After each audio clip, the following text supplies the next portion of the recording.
We greet you from Wrigley Field. A great shot from the Sports Corner roof of the Harry Carey statue, and in front, the Ted Butterman Band entertaining fans as they head on in to the ballpark. Game 2 of a 3-game weekend series here on Comcast Sportsnet.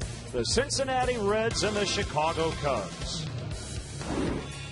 Hi again, everyone. Alongside Bob Brenly, I'm Len Casper. The Cubs lost 3-0 yesterday in the opener of this series.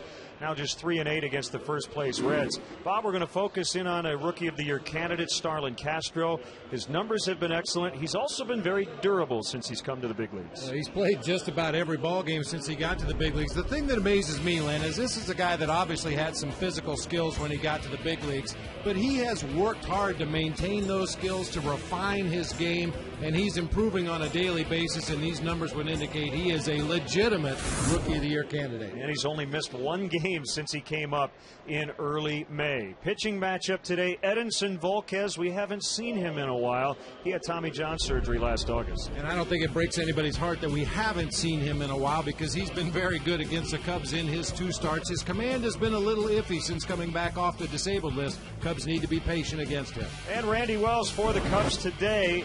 He's been very good against the Reds in his career. Yeah, and hopefully this will get Randy going in the right direction in what has been a very inconsistent year for him. All right, the Cubs try to even up this series this afternoon at festive Wrigley Field. The Reds are a half game up on the Cardinals. The Cubs will try to knock them out of first when we come back.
Now through September 7th at your Lexus dealer. Blue Cross and Blue Shield of Illinois. Member-owned means our reason for being is your well-being. Experience wellness everywhere. AT&T. Rethink possible. And by Southwest Airlines. Visit southwest.com. Grab your bag. It's on. You're watching the Cubs and the Cincinnati Reds on Comcast Sportsnet, presented by Allstate. Well, Navy flyover today after Big Head Todd from Big Head Todd of the Monsters sang our national anthem. Overcast skies, warm temperatures. Apparently it's really going to heat up tomorrow. And the wind is blowing out. Quite a bit harder than the flags would lead you to believe. I watched the Reds take batting practice this morning, and there were a number of baseballs hit out onto the avenues. Waveland and Sheffield. And before the Cubs take the field, let's set the National League Central standings. With the Reds winning yesterday, they were guaranteed sole possession of first today. The Cardinals also won their second straight in Florida. Adam Wainwright with a 2-hit shutout. He has 16 wins on the year and is very much in that Cy Young debate. So a 2-hitter for Wainwright. The Marlins have now lost 5 in a row then. Cubs trying to jump past Houston as the Astros lost, giving up 4 runs in the bottom of the 9th in Milwaukee.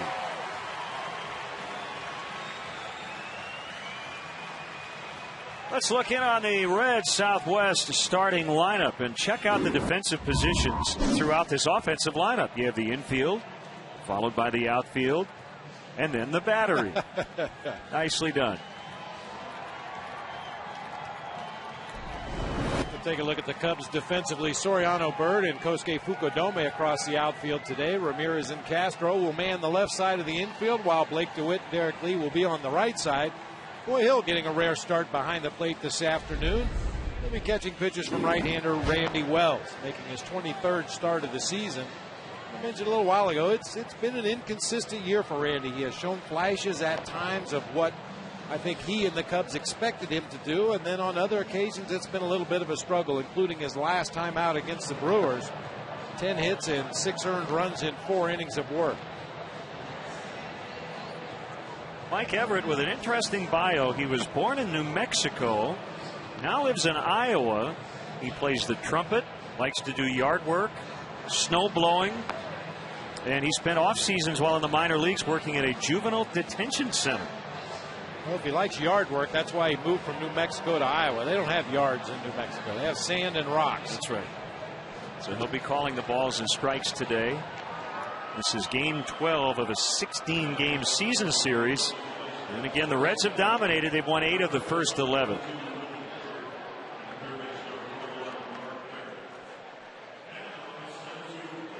Brandon Phillips will lead it off against Randy Wells, who has not lost to the Reds in his career.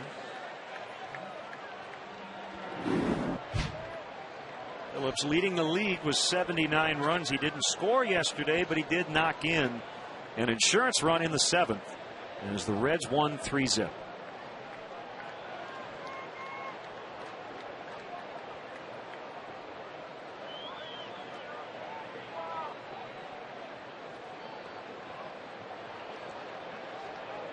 Randy working with backup catcher Coy Hill today. Calls for a fastball that is up, ball 1.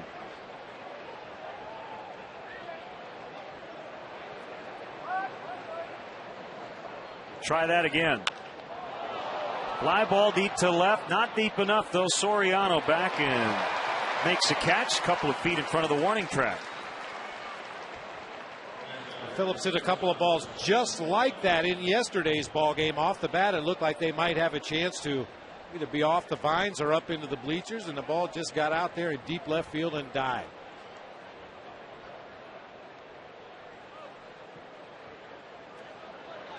.78 degrees, again overcast conditions, a wind out of the southwest at 8. So right now it's basically blowing straight out from home plate to center field. 1 strike on the shortstop, Paul Janisch.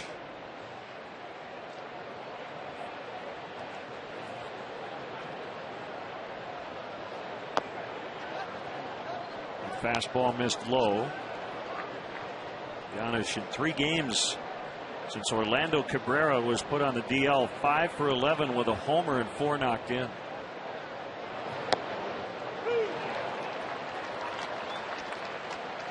We touched on it yesterday, Len. You need guys like Paul Janisch to step up. No team is going to make it through 162 games without suffering some kind of injuries where you lose your starters for amounts of time, and whoever that guy is that steps in needs to pick up the slack, and Janisch has done that for the Reds. And Coy Hill with a little bobble, but able to recover, no panic, and makes a catch.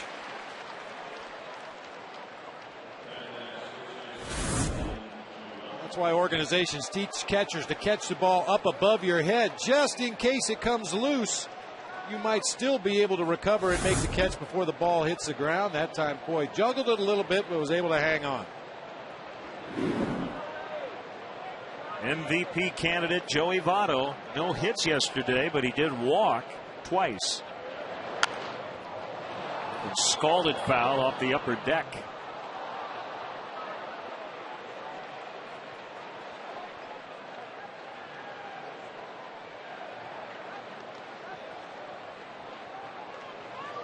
you, Bob, Votto carries himself, it's kind of hard to verbalize, but he's an extremely confident guy at the plate.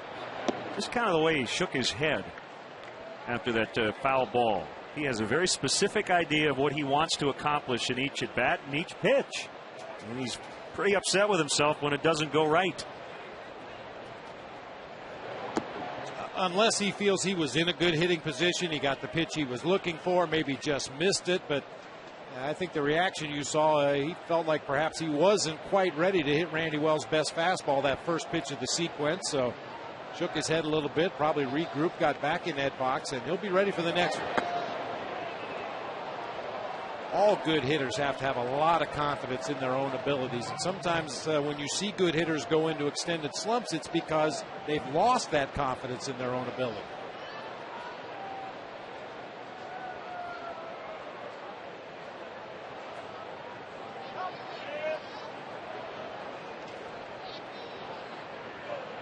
Wells with the 3-1. And a ground ball fair as Votto, I think, thought it was foul, did not get out of the box very quickly as Derek takes it unassisted. Edinson Volquez to the mound against the Cubs offense when we return.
Will get his second consecutive start.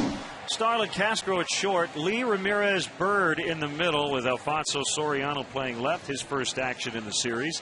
Blake DeWitt's at second base. Coy Hill catching for Giovanni Soto. And Randy Wells, the pitcher, will hit ninth.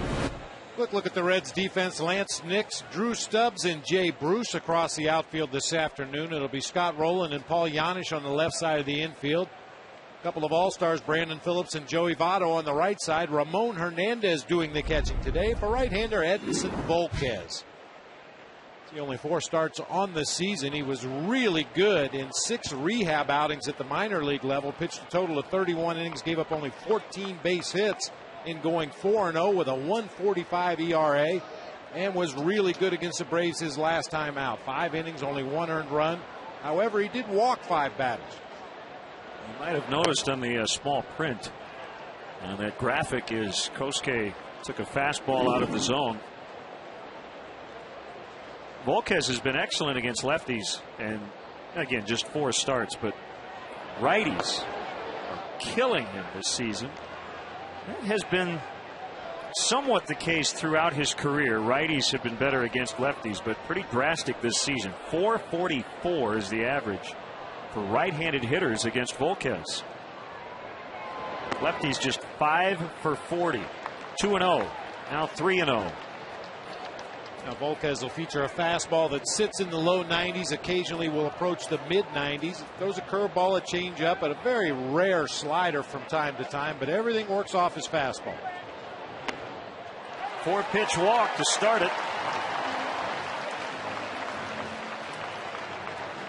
Mentioned his last outing against the Braves, a 5-inning outing, threw 96 pitches to get through those 5 innings. Here's Starlin Castro.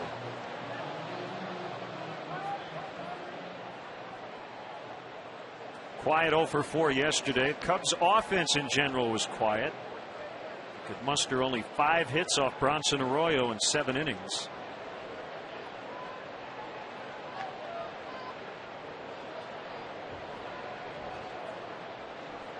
And the pitch. Outside corner and a strike. Volquez had Tommy John surgery just over a year ago, August 3rd of 09.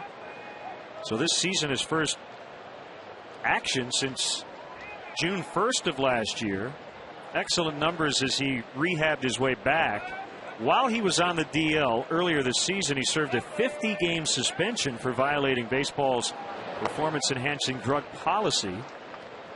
Said it was a result of a prescription drug he took last offseason to treat infertility, and didn't cost him any starts. It did hit his wallet pretty hard, about $120,000 of his $445,000 salary this season. But it brought up an interesting debate about the significance of a suspension when you can't pitch anyway.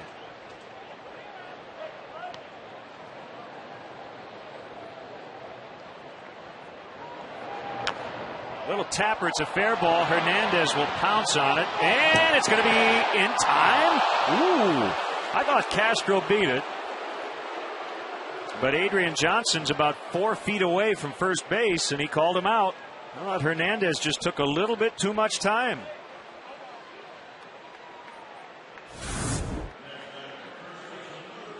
Yeah, Hernandez took his sweet time, a couple of crow hops, and then does fire a rocket down to Joey Votto at first base. And as he always does, Starlin Castro busting it down that line. It sure looked like he beat that throw. Safe.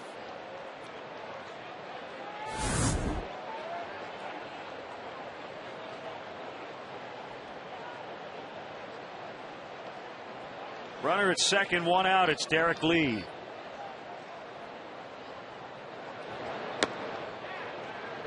And a breaking ball in there for a strike. Derek 0 for 4 yesterday as well.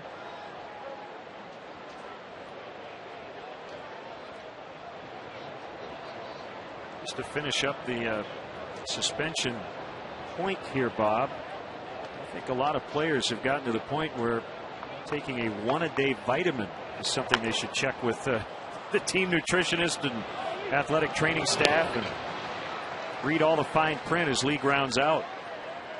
Well, I know you can't put anything in your body these days that you don't know what's in it. And you can't use the excuse, I didn't know what I was putting in my body. Major League Baseball has gone to great lengths to have a list of acceptable supplements, what you can and cannot take, what will be tested for, and you know, by now, ignorance is no longer an excuse. That loophole serving the suspension while you're on the disabled list, that's something that has to be examined. That just doesn't seem right. You can get exemptions for certain drugs. I remember Scott Air, when he was here, took medication for ADD or ADHD, but you have to get a very specific exemption in order to take specific medication. 1 strike on Aramis Ramirez. Excellent career numbers against the Reds.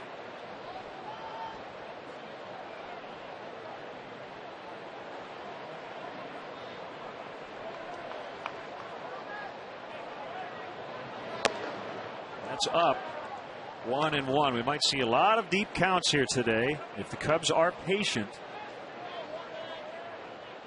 And it looks like Volquez has not yet homed in on that strike zone.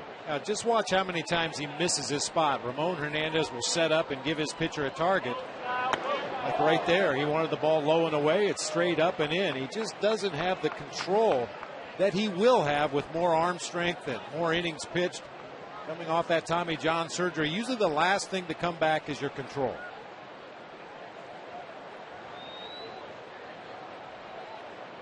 Recently turned 27. He was an all-star 2 years ago. He got him from Texas prior to 08. Swung on and missed, 2-2. That was in the Josh Hamilton deal.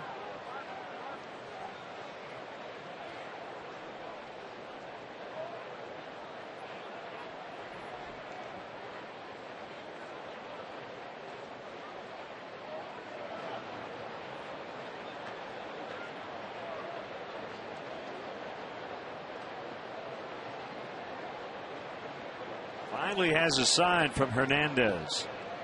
Holds his hands high, and the 2-2 to Aramis. Ground ball to the shortstop, Giannis.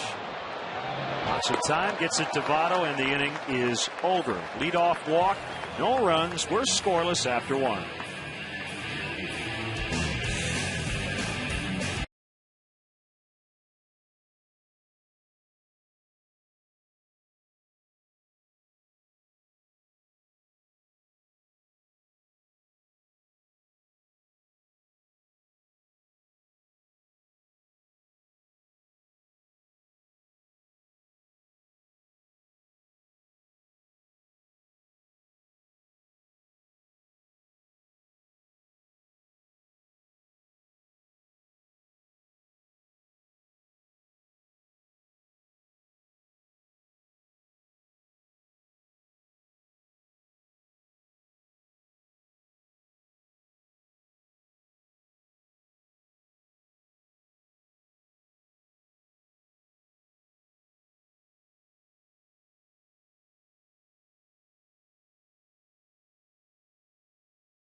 On occasion, we know it's there.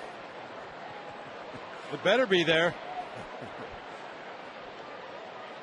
And we get into the second inning. Randy Wells with a 1-2-3 first. Scott Rowland, 2 hits. Excellent defense in game 1. We'll dig in. I know the players don't mind the little bit of overcast that we're dealing with here today. That bright sunlight yesterday, a lot of issues with balls hit in the air, pop-ups on the infield. Both teams really struggling to make plays on the most routine of pop-ups. Not an issue at this point.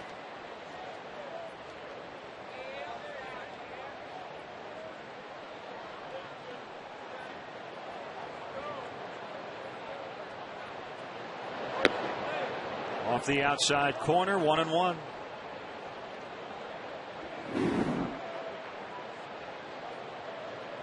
Going back to the trade from Toronto, the Reds are 30 games over 500, 76-46 when Scott Rowland is in the lineup. This season, when he hasn't started, they're 12-14.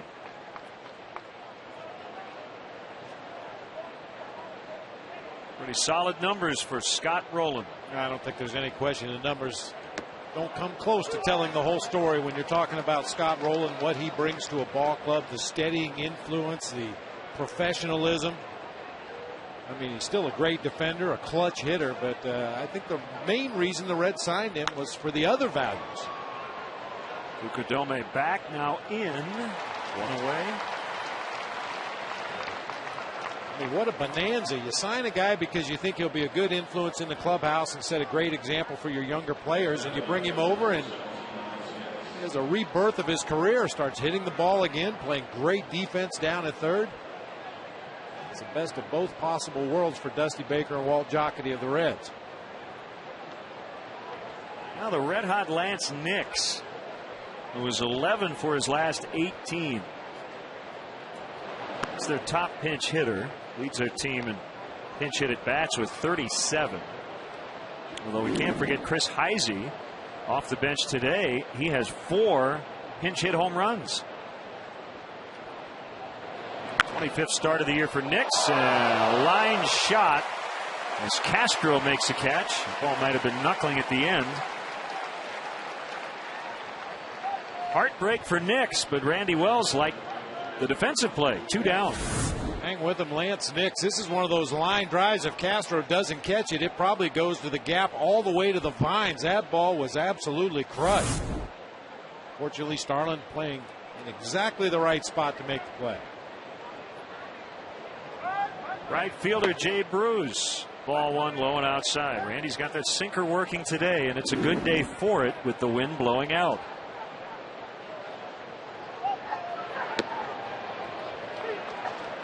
There's a changeup, 1-1.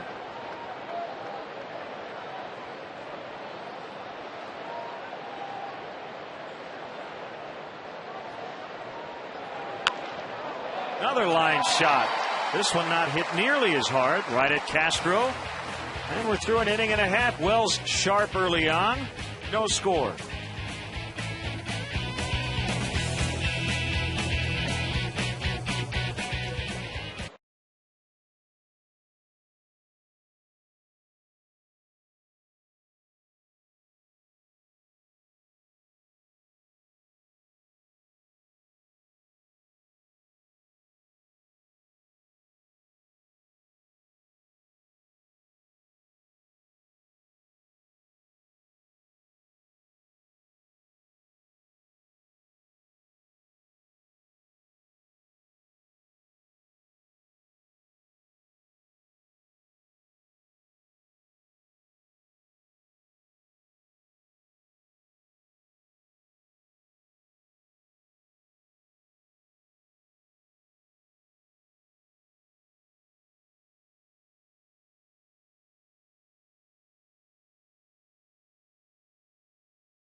Lots of strikes. Cliff Lee has gone at least 8 innings in 10 consecutive starts. He is a machine. And Adam Dunn with 2 3-run homers in the National 6-3 victory at the Dodgers. Giants winning last night. They're only a game behind the Padres now in the National League West. We're going to get a big dose of those 2 California clubs the next couple weeks. Upstairs to Marlon Byrd, ball 1.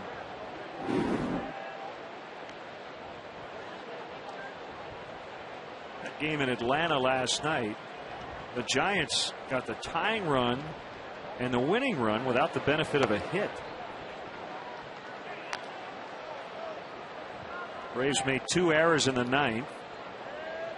And then in the 11th, Peter Moylan walked the bases loaded. Pat Burrell hit a game-winning sac fly. Yeah, Pat Burrell's been a nice pickup for the Giants. He's come up with a lot of big base hits. He's a dangerous bat off the bench as a pinch hitter. It's a savvy pickup for a ball club that was searching for offense. They felt their pitching was strong enough and deep enough to contend, but they needed to add a bat or 2, and Burrell so far is filling that bill. And he grew up rooting for the Giants here by San Jose.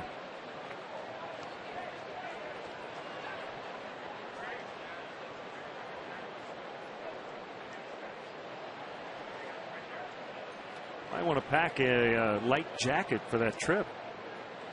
Looks like the highs in San Francisco will reach the low 60s, with the lows in the low 50s as Marlon Byrd singles into right, and then it'll be about 97 in St. Louis. Well, for that matter, you drive across the Bay Bridge to the East Bay and you go a couple of miles up into the foothills. It'll be 90 degrees over there, but you don't have to tell me about the weather in San Francisco. Especially in July and August. Man.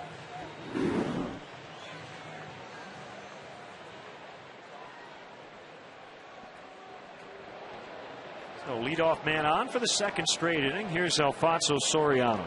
Got the day off yesterday. Today it's Tyler Colvin's day off. Soriano went 2 for 11 with a double and a run in the Milwaukee set.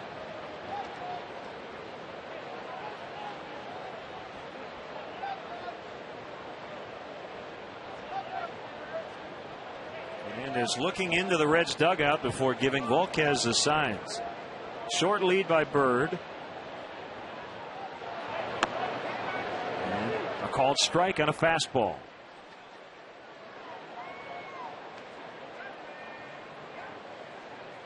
You mentioned Ramon Hernandez taking a peek into that Reds dugout before calling the signs for Edinson Volquez. And like most teams in the major leagues, he's not looking over there for pitch suggestions. He wants to see if his skipper, Dusty Baker, wants to pick off at first base. Maybe a pitch out. Now, most managers and pitching coaches do have a specific sign. If there is a pitch that they are sure should be thrown in a certain situation, they have a definitive sign to give to the catcher. But I'd say about 90% of the catchers in the major leagues call their own game behind the plate. The 0-2, another breaking ball, and Soriano able to just hit it off the end of his bat foul and out of play. And personally, Len, I think that's one of the great injustices in this game. Starting at the little league level, going through high school and college, all the coaches feel like they have to call every pitch so they can be in total control of the game, which is fine if that's what floats your boat. But then what happens is you get catchers in professional ball that don't have the experience of calling a game. They have no idea how to go about setting up a hitter, differentiating between two different kinds of hitters. And that's one of the things that takes a long time to teach at the minor league and major league level. Hey fans, don't miss the action as the Cubs battle the Reds tomorrow. Game time is 1:20, but be sure to arrive early. The first 10,000 fans will receive a Cubs light switch cover, compliments of ComEd.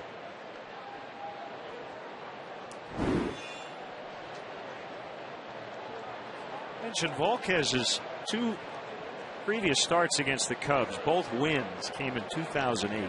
One here and one in Cincinnati as he faces Blake DeWitt.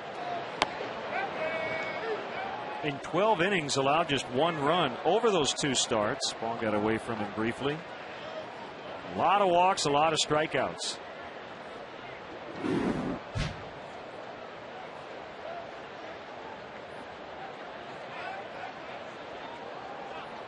Ten walks over those 12 innings and 17 punchouts.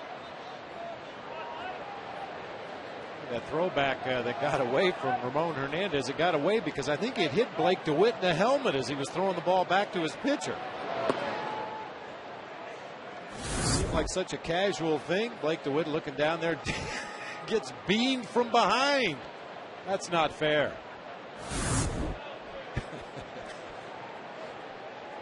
Catch. Oh, if it didn't hit his helmet, it probably would have gone into right field.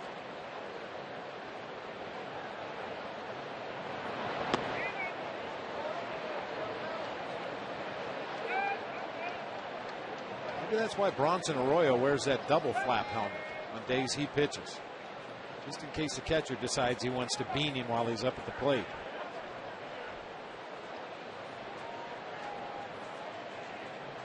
Bronson Arroyo with another stellar outing for the Reds yesterday against the Cubs. He has been quite the puzzle to try to solve. Talking to Dusty Baker before the game about Bronson Arroyo, he said, you know, a lot of people have this misconception because he likes his music, he plays guitar, he looks like a surfer dude. He said this guy's one of the hardest workers Dusty has ever managed. He said he doesn't even take an all-star break. You know, most guys would take a little vacation or get away from the game. Arroyo prefers to stay on his regular routine, even if that means finding somebody to catch him down at the stadium over the all-star break, working out on off days. Got a very strict routine that he maintains, regardless of off days or all-star breaks or any other interruptions. 2-2 on DeWitt. Here's the pitch. And that's a base hit into center. Marlon Byrd stopping at second.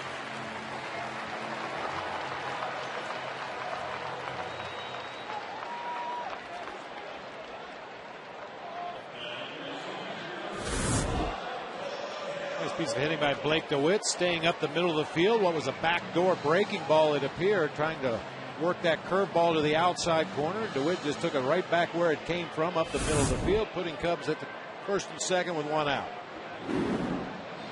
It brings up the catcher, Coy Hill. In his 125 starts as a Cub, his team has won 70 and lost 55. Fourth season in the Cubs organization, signed back in November of '06. Inside, ball one.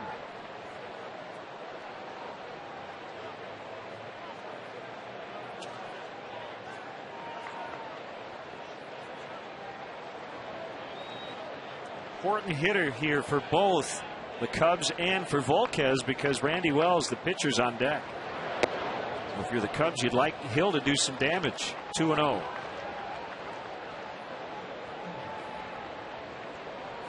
And one of the things that's plagued Coy because of his lack of playing time recently is his pitch identification. He's been chasing a lot of bad breaking balls, a lot of off-speed pitches in the dirt.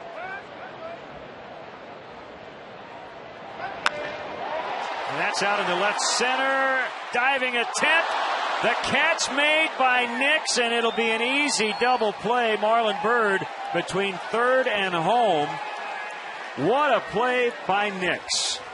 Diving catch out in left center. Turns it into a double play, and the inning is over.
Sure. Well, I think because of where that ball was hit, if Marlon goes halfway and it does get by Lance Nix, he's going to score easily.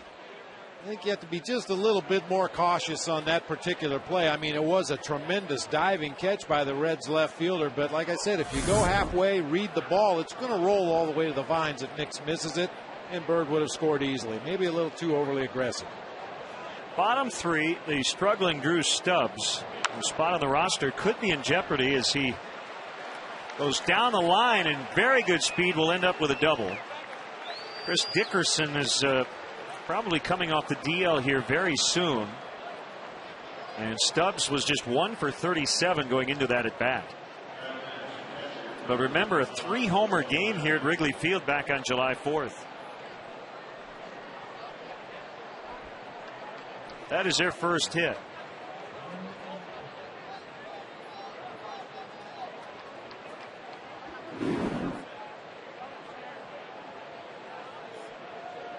Hernandez with his first at bat of the set.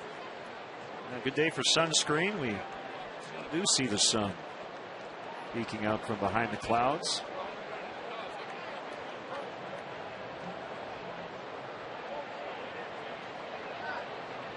Pretty good catching combo, Ramon Hernandez and Ryan Hannigan.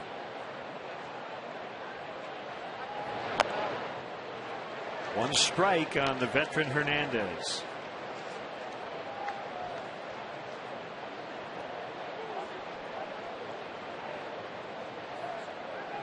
Lead the National League in batting average with runners in scoring position. Do the Reds? Bob, it's hard to find a bad number when you look at this Reds team. This is not the situation here with a runner at second, but they go first to third as well as anybody.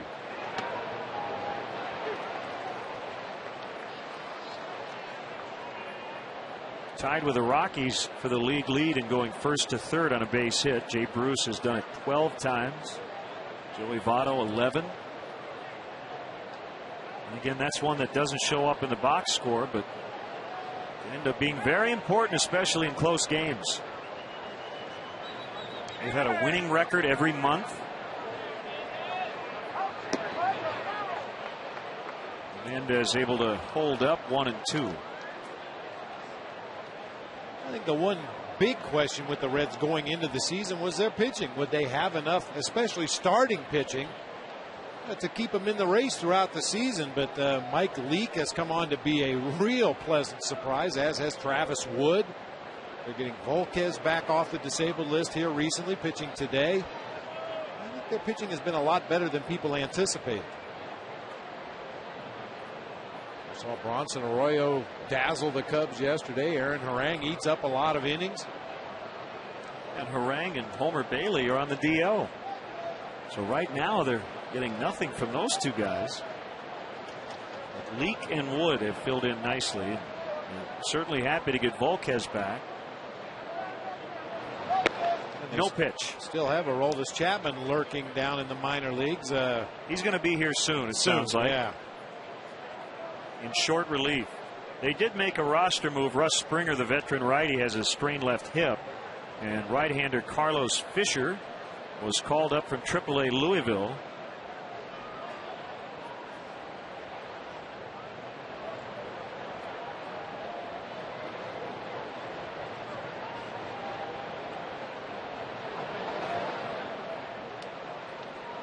Now Hill's going to go out and talk it over with Randy Wells.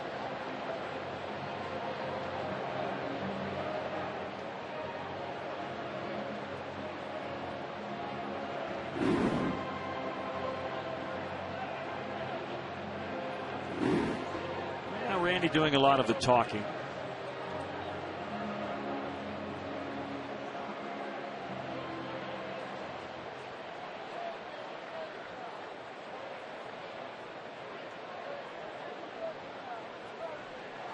The pitcher on deck, runner at second, nobody out. We're in the third.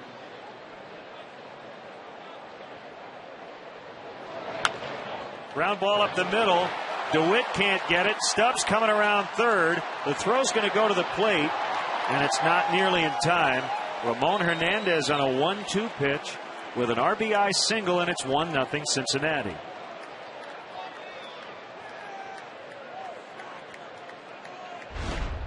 Now from the Coors Light RoboCam, you'll see Ramon Hernandez going right back up into the middle of the field. Whatever the discussion was on the mound, they decided on that particular pitch, and Hernandez was waiting on it.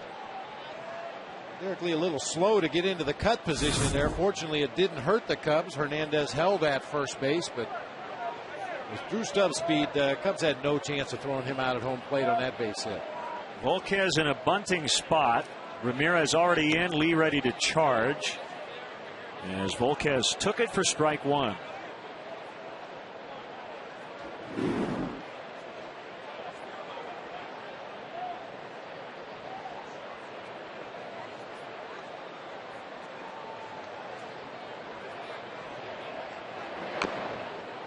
Running foul, 0-2.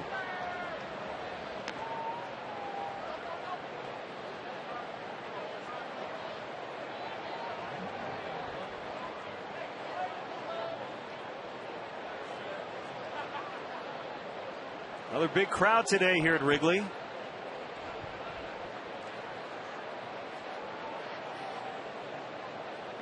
We'll wrap up the homestand tomorrow and then off to San Francisco and St. Louis. 7-game trip.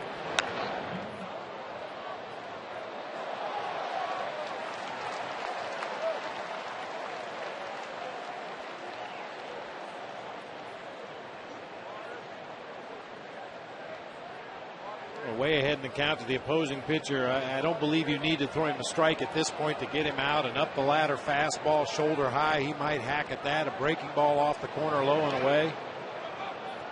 Knocked down by Coy Hill. As Volquez squared the bunt on that one, 1-2. Nice one-handed play over there behind the Reds dugout.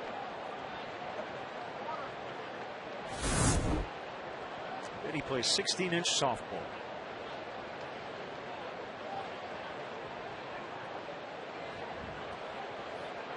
A lot of broken fingers in that game here in Chicago.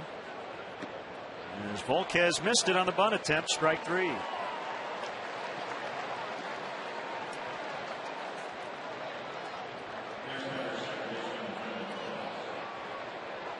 Well, this is how it's gone for this team lately. First and second looked like Coy Hill was going to knock in a run on an extra base hit. Instead, a diving catch. Marlon Byrd doubled off second, and then the Reds immediately come back and take the lead.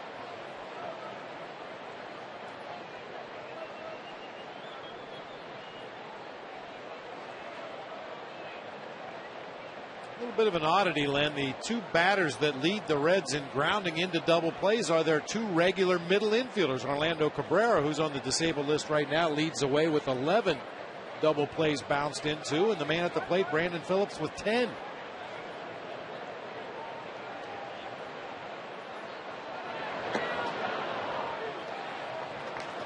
Phillips with one of the biggest bat waggles in the game as he gets ready to hit. Bats flying all over the place.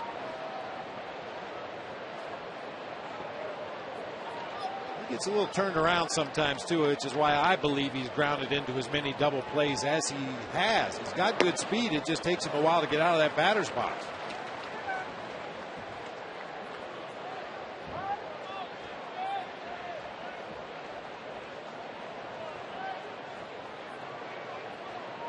Phillips grew up idolizing Barry Larkin. Went to high school in Georgia, but big fan of the former Red. He was going to play baseball and football at the University of Georgia before signing with the Montreal Expos. Lined to right, Kosuke lays out, makes the catch. This will be a double play as Hernandez got all the way to second.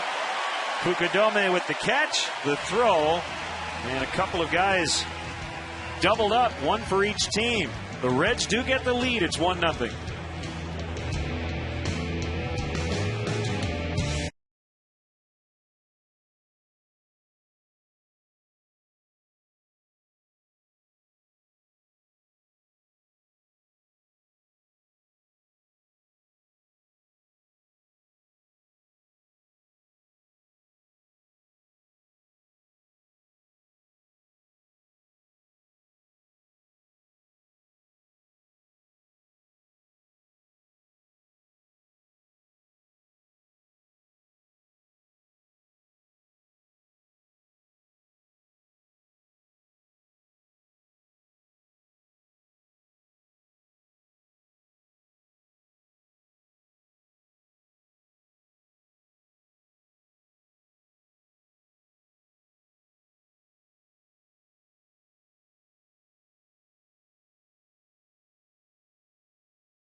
catch by Kosuke Fukudome, and at that point, a relatively routine double play as Ramon Hernandez had gotten all the way to second base. So a couple of runners misreading line drives, thinking they were going to get in.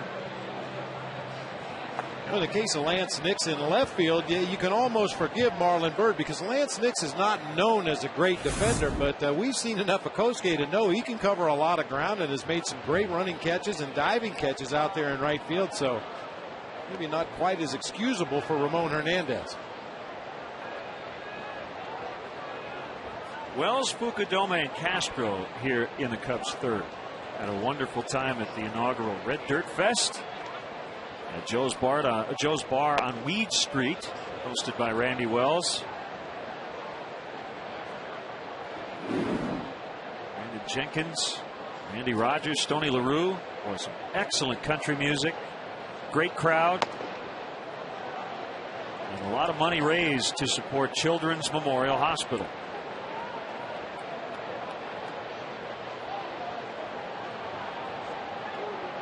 Definitely a win-win situation. Have yourself a great evening, some good music, good company, and raise money for the hospital. That's outstanding.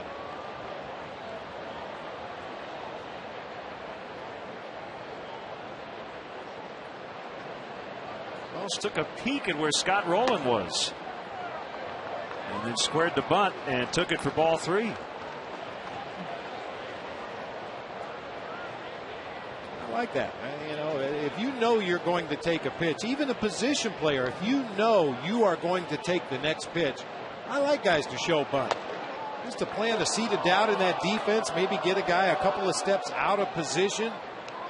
Even if you have no intention of bunting for a base hit, if you know you're going to take that pitch, show bunt and just let the defense have something else to think about. Also gives the pitcher something to think about. Is sometimes be distracting. He was a little late on that 3-2 fastball. And Volquez with his second strikeout.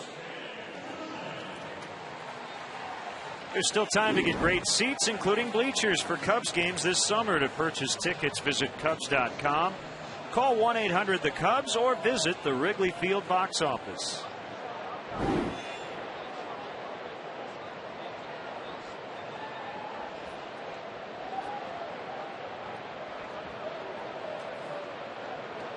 Kosuke with a leadoff walk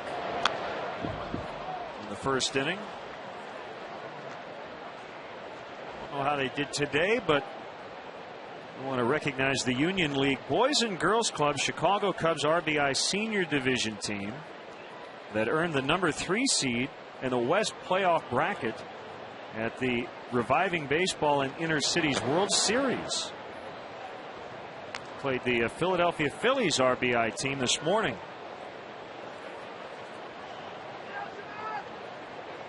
So congrats to the Cubs RBI team, senior division. 16 and 8 to 18-year-olds.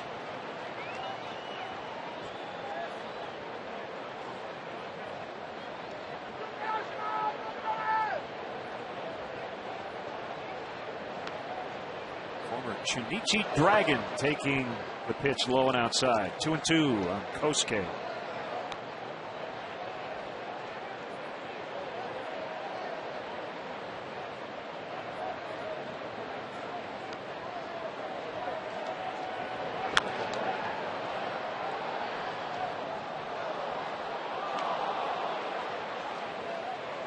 Kosuke was originally a shortstop with Chunichi. Was converted to third base and then to the outfield in 2001. I've seen him in center and in right here in the big leagues, and right field seems to be his best position.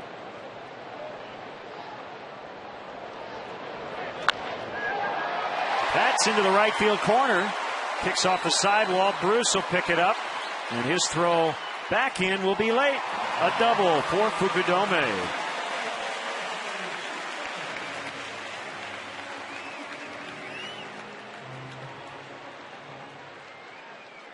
You can occasionally fool Kosuke with off-speed pitches, but if you make a mistake with that fastball in the middle of his bailout, he's going to hit it hard to right field. That was the case right here. A 93-mile-an-hour fastball from Volquez on the inside corner, and Fukudome was all over it. Slapped that ball past Joey Votto down into the corner.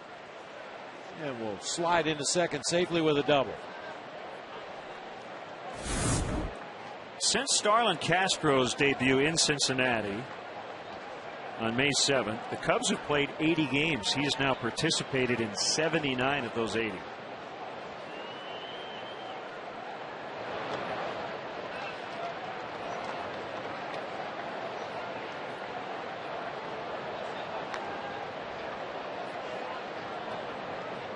Year-olds don't get tired. He'll be pushed a little bit as we get into September. Minor league season ending in about 3 weeks or so. But at that point, Starlin will still have a month left in his season. Base hit left field. See what Fukudome does. He's going to stop a bobble by Lance Nix, a double bobble. But at that point, Fukudome had already been held. Just bad timing on that one. You don't have a crystal ball in that third base coach's box. You have no way of knowing that Nix was going to mishandle this ball. The timing of the initial play, by the time the ball got to Nix, you'll see where Fukudome is. He froze momentarily. Nix has the ball right there. Kosuke was still 3 steps from third base. And as I said, you have no way of knowing that guy's going to bobble the ball. Once you stop your momentum, no chance to regain it and try to score. And ideally, you'd like to think with the 3, 4, 5 hitters due up, you don't want to run into an out at home plate. Let your RBI guys do what they do.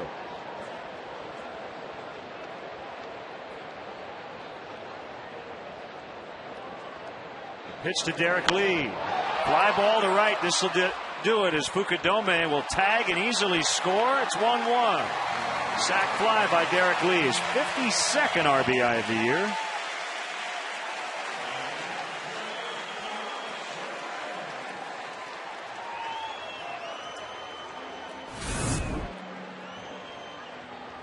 Elevated fastball, belt high out over the plate. Derek Lee just lofted it in the air to right field, deep enough for Fukudome to easily tag and score, tying this ball game up. First run of the series for the Cubs. That's why you don't send guys with the middle of your lineup coming up unless you're 100% sure they can score that run. Let your RBI guys do what they're paid to do.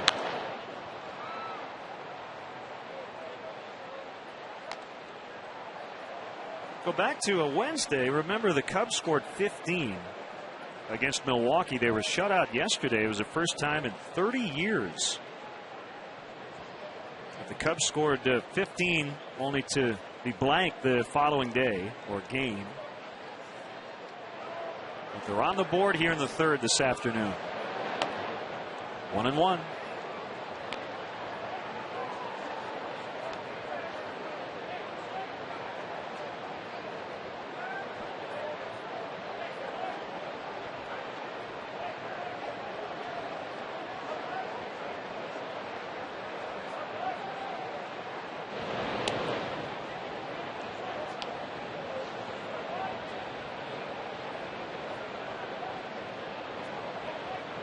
Ramos signed through 2011. Mutual option for the year after that, and he can opt out after this season, but no indication that'll happen.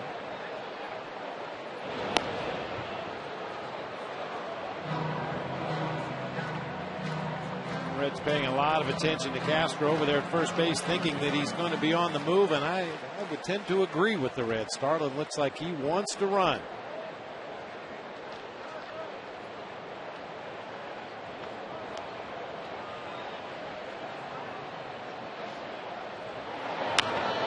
Fly ball to left. Nix has been busy today, and he makes that routine catch to end the inning. Cubs score 2 hits and then the sac fly by Derek Lee, and it's 1-1 after 3.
This fourth inning is brought to you by Fourth Meal from Taco Bell, open 1 a.m. or later. Great work by the Menards grounds crew as always, smoothing out the infield dirt after the third inning. A 1-1 tie, middle game of a 3-game set as Paul Giannis swings at the first pitch, towering fly to left. Soriano drifting as the wind, pushing that one back toward left center.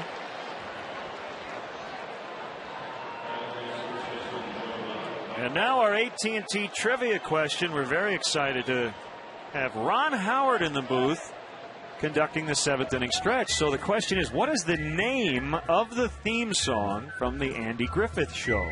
Everybody knows it. The main instrument is somebody whistling. I actually know the name of that song. I got it right. It's 2 words, and it involves something that you love.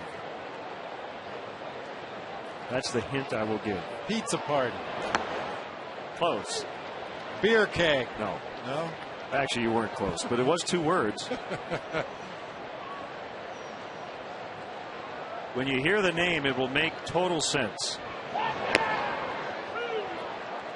Nip 1 and 2. Nip it. Barney. 1 and 2 on Joey Votto.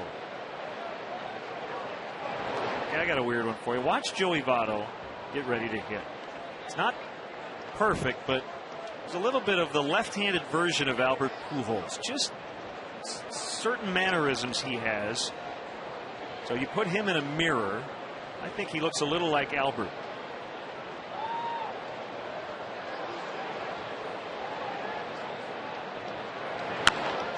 That looks like Albert Pujols as well. Boy, Starlin Castro's been in a perfect spot. 3 line drives right to him.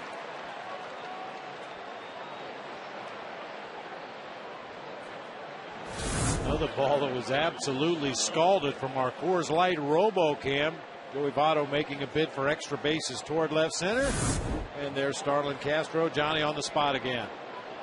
He's got that spread out stance and kind of rocks slightly on his back knee. Pujols has a little bit more up and down Yes. motion with his bat, but otherwise everything looks very similar.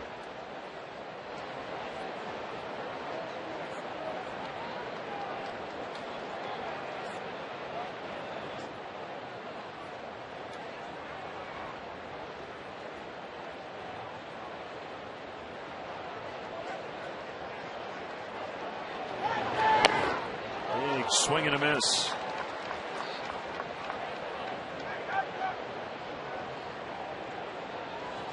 How about the Orioles? They won again. They beat the White Sox last night. They're 4-0 under Buck Showalter. And he hasn't managed them. They've gone 32-73. He might be asking for a contract extension, even though I think he signed like a 3-year deal.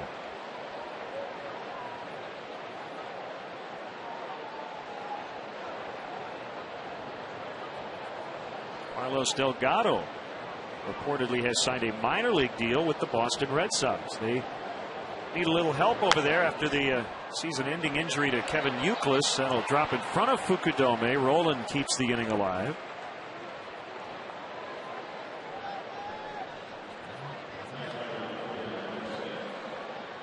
This weekend, 40 diehard Cub fans will get the ultimate game day and on-field experience with a Chicago Cubs fantasy camp.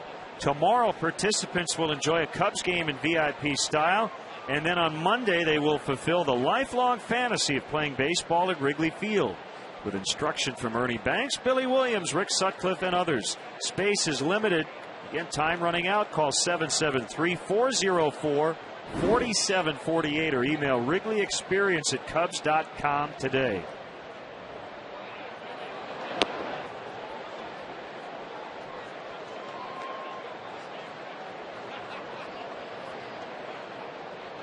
One and nothing on Knicks.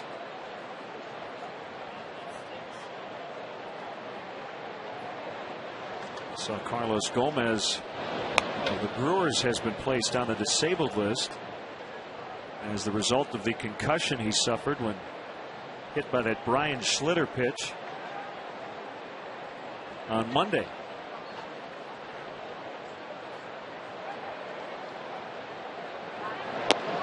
Lorenzo Cain, an outfield prospect, was in the starting lineup for the first time last night.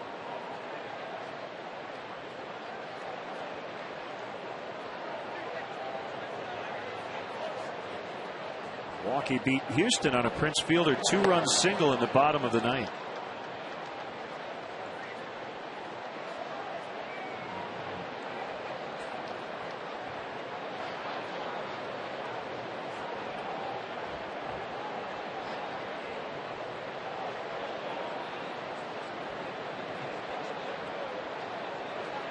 Wells got Giannis and Votto, but then Roland singled, and it's 3-0 on Nix. Make it 4-0. He walked him. That's his first walk today.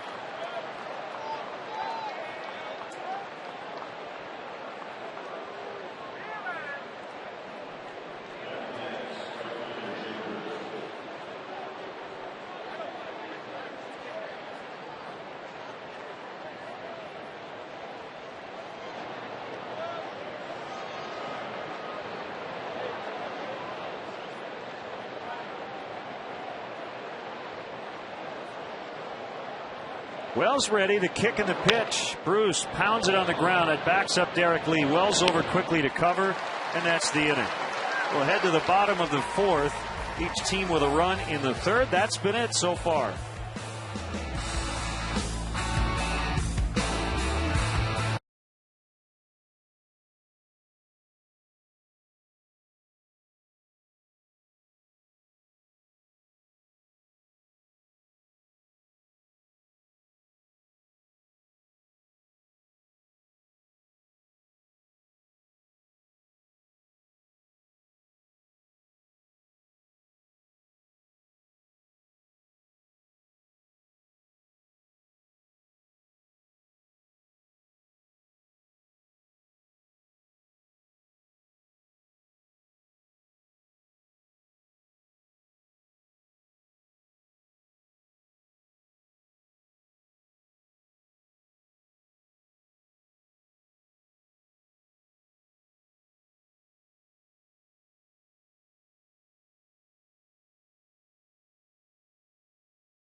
The name of the theme song on the Andy Griffith Show, an iconic song in American television history.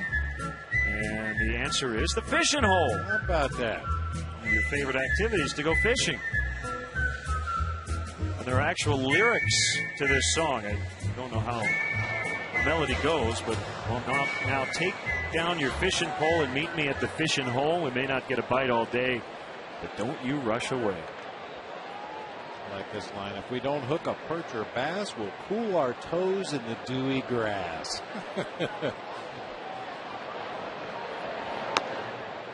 Big swing and a miss by Marlon Byrd. So now you know. Now you know. Fishing hole.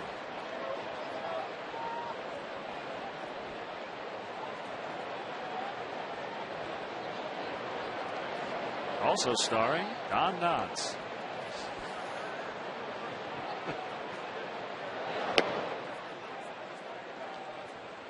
One and one.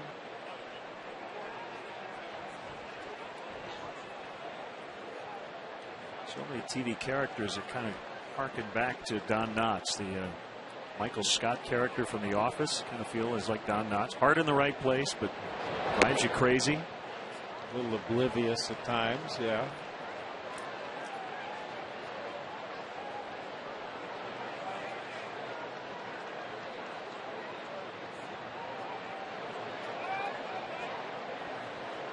Volquez with a 2-1. It's too low. 3-1. One other game going on at the moment. Toronto leading the Tampa Bay Rays at Rogers Center 4-2 in the third.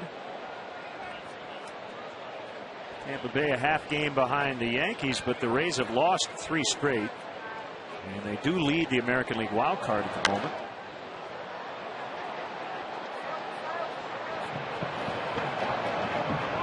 Everybody in the bullpen getting the heck out of there.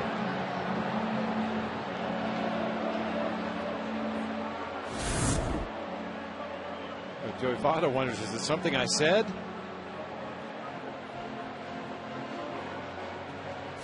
His 12-hour deodorant apparently ran out a few minutes ago. He scattered the gallery down there in the bullpen.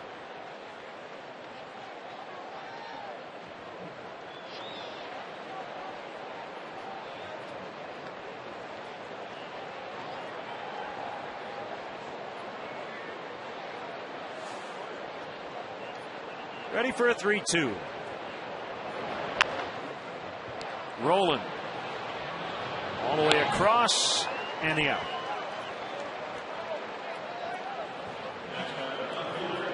Well, there were about 90,000 fans down at Grant Park during Lollapalooza last night, and of course I ran right into you. Of course. Totally randomly. Got a great seat for the techno band Chromeo, followed by Lady Gaga. What'd you think? Madonna light. I know she has a huge following and tremendous amount of fans and supporters, but don't bother to count me among. Black Keys were on fire. The strokes were very good, and the weather was perfect. Right field corner. This could be trouble, and it will get down. It's fair. Soriano on his way to second with a double.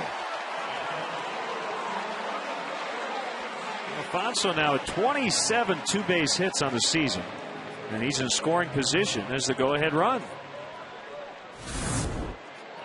Boy, this particular at-bat will foil a lot of opponents' attack against Alfonso Soriano. The general consensus, as always, has been high fastballs and breaking pitches off the plate away. That time he took a fastball away and drove it down into that right field corner for extra bases. Good approach.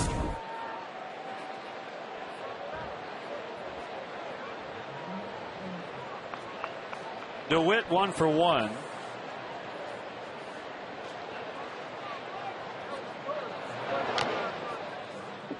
Foul ball popped out of the mid of Hernandez. Blake now 8 for 21 as a Cub.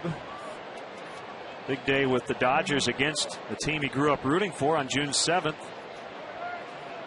Career high 5 RBIs against the Cardinals, and then 4 hits back on May 2nd against the Pirates. So he's had a couple of really big games this season.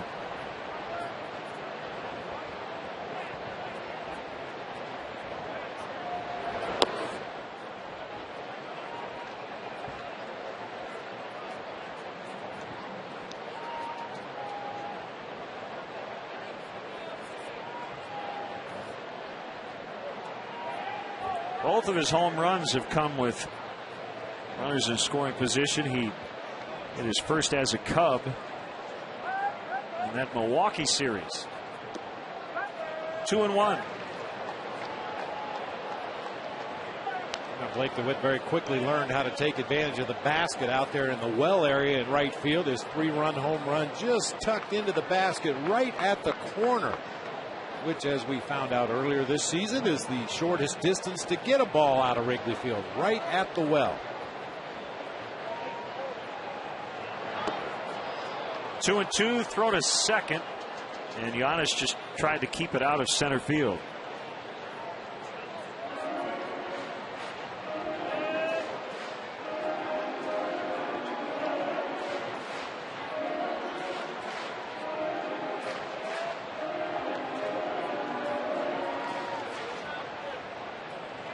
I'll tell you, Lynn, I watch these baseballs get thrown out of play every time they hit the dirt.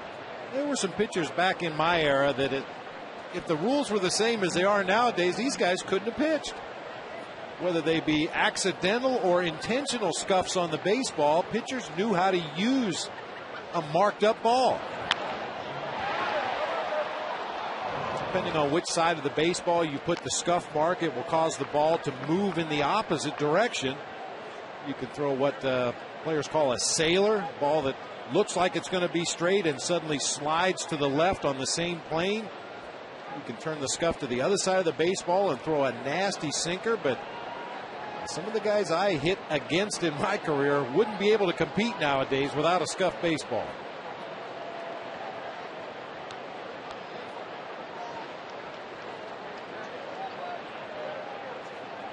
And it was the easiest thing to do if you had a pitcher, that liked to do those kind of things.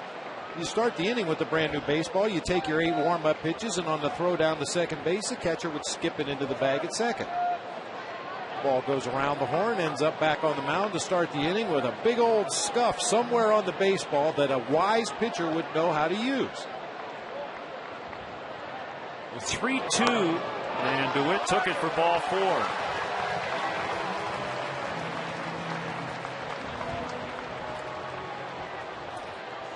Well, you're right. Nowadays, I don't even think they look at it. If it hits the dirt, they just assume it's scuffed. Just throw it out. The pitcher and catcher discuss things as Coy Hill will dig in. Well, if you play Scrabble, Volquez would be a big one. You got a V, a Q, a Z.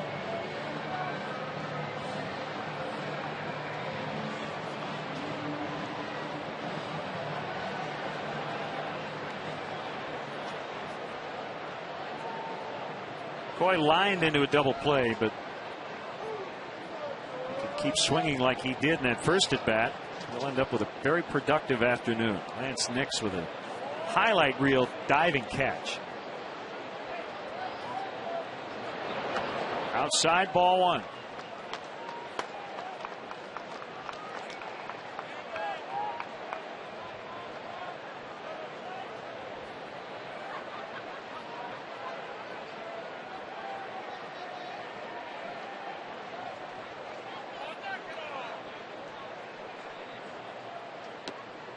Inside, ball 2. Boy, and you see Ramon Hernandez just jumping all over the place back there behind the plate, trying to corral some of these Volquez offerings. This doesn't have a consistent release point, especially on that breaking pitch. He's thrown some very good curveballs in this game, but he's also thrown some from one side of the plate to the other.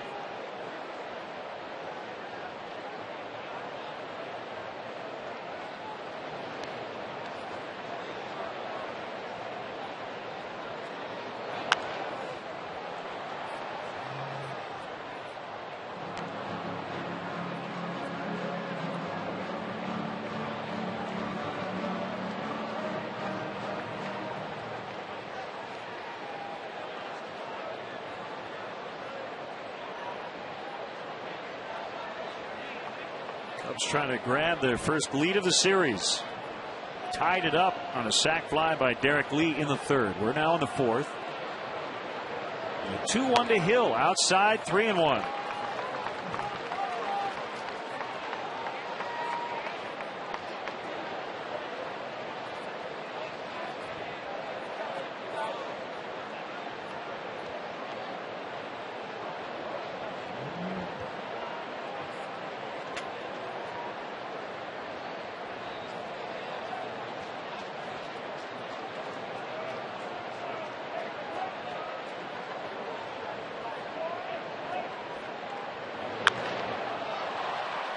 Fairly deep, but playable for Nix. Just onto the track. Both runners will have to scoot back as Randy Wells will come up with 2 down.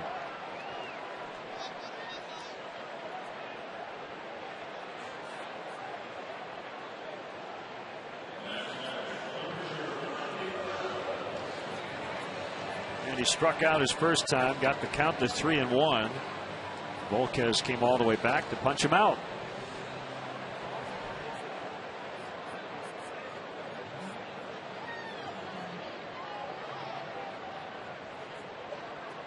Volquez has not hit the 100 pitch mark yet in his first 4 starts since coming back.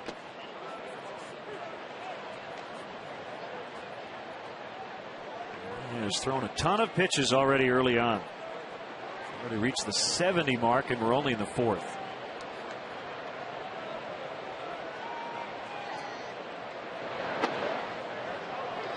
0-2.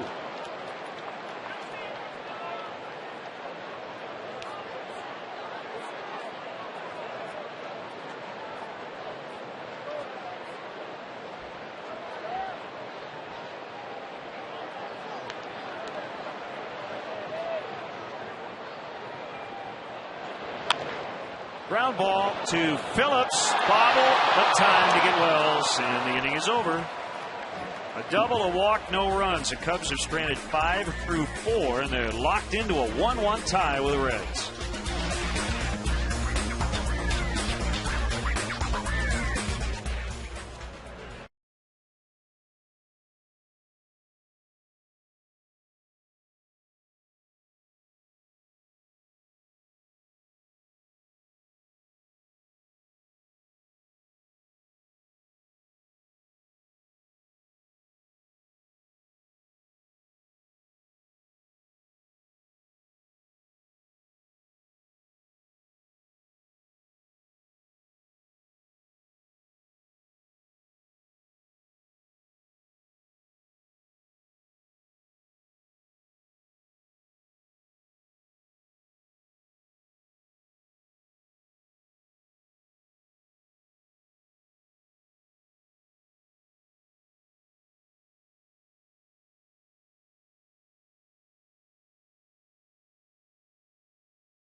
To 53695. If you're the 500 texter, you could win $5 footlong subs from Subway.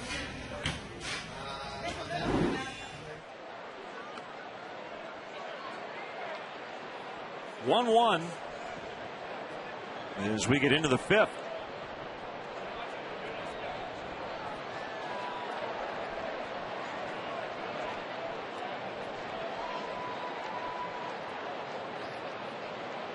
Bottom 3 for the visitors, starting with Drew Stubbs, who doubled to lead off the 3rd and would score on the Ramon Hernandez RBI hit.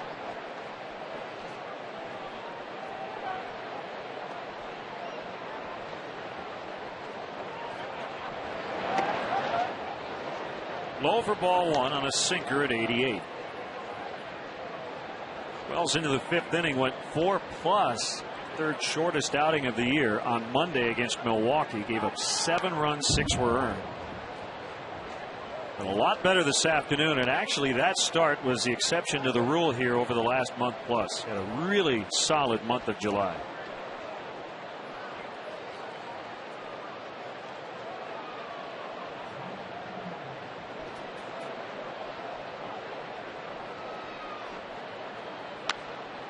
High fly ball. Marlon Byrd tracking. 1 away.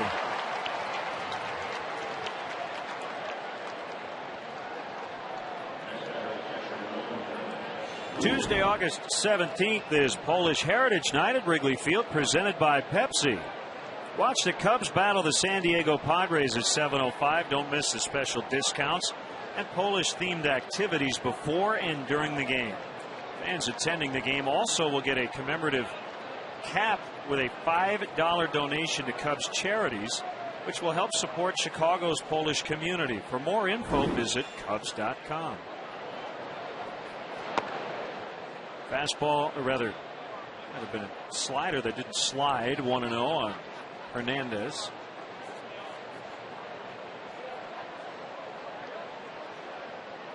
Great seats in baseball, the front row on the upper deck here at Wrigley Field. You get great view of the action, the rooftops across the street.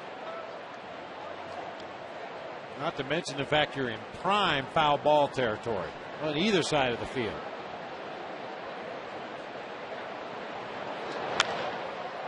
Another fly ball and a chance for Marlon Byrd. And he'll handle that one flawlessly as well. Well, then we were talking about it yesterday, Marlon Byrd, and hoping that he'll have a Gold Glove to put on his mantle at the end of the season. He's only made 2 errors this season. We both remember the one was a miscommunication as Marlon Byrd and Kosuke Fukudome came together in the outfield and the ball dropped and the error was hung on Marlon. But for the life of me, I've been thinking about it for 2 days. I can't remember the other one.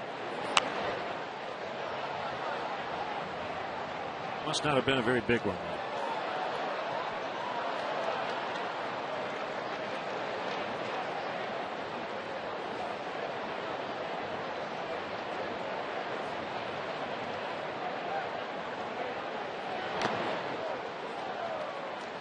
Two strikes on the pitcher, Volquez.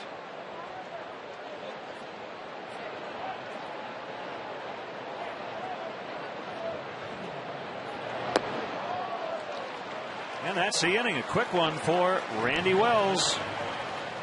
Bottom 5, 1-1.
He's kind of been able to squeak by here.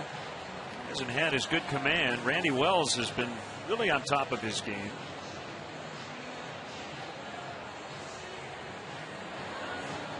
Waiting for that big inning from the Cubs bats. We saw it on Wednesday when they played at 15 to end a 7-game losing streak.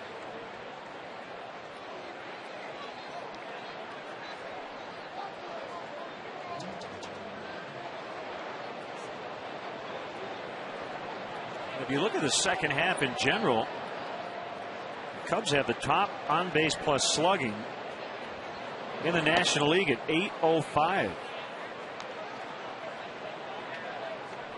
However, the team is just 5-11. Pitching staff is the second highest National League ERA at 5.60.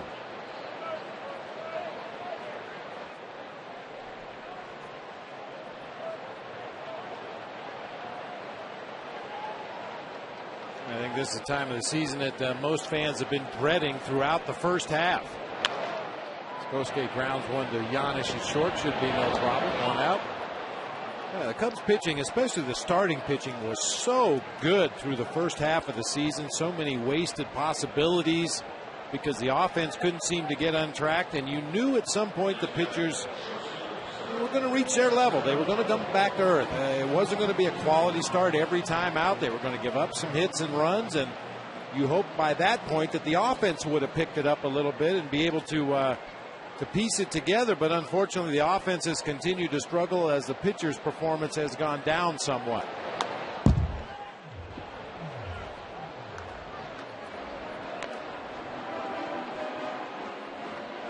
0-1 on Starlin, 1 for 2. And really should be 2 for 2. It appeared as though he beat out the throw on a little dribbler in front of the plate by Ramon Hernandez, but he was called out.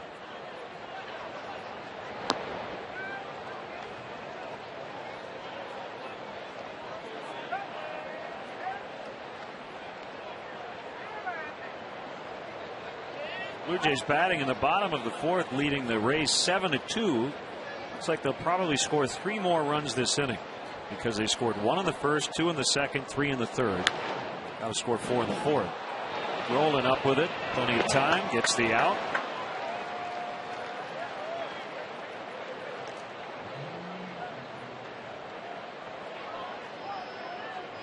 Just feel like the Cubs have kind of let Volquez off the hook. Starting to get a little bit more into a rhythm. Release point a little better here in this inning.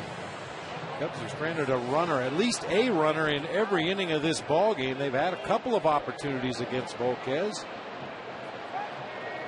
We've talked about this before. This seems to be a common theme for the Cubs this year, just letting teams kind of hang around, letting opportunities slip away, and at some point the other team is the one that takes advantage of the opportunities. That deflects right to Brandon Phillips. In that Toronto game, Jose Bautista with his major league leading 34th home run. They have 5 of them today. Pitchers duel here at Wrigley, 1-1 after 5.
Chicago sports fans know there's only one place to go for the best local sports news and highlights. That's Sports Night.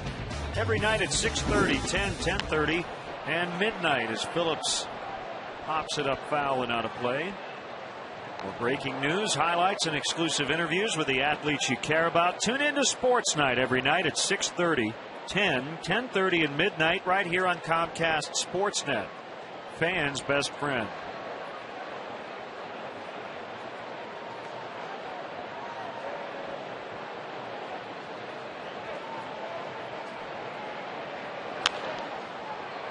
In the air, right center. And it's Fukudome to make the catch. Almost a collision between Kosuke and Marlon Byrd. We were talking about it just an inning ago. Yeah. This is very similar to the one error I did remember from Marlon Byrd earlier in the season. On that one, they're both calling for it. The corner outfielders are supposed to give way to the center fielder on a ball like that either guy could catch, but Fukudome cuts in front, makes a play.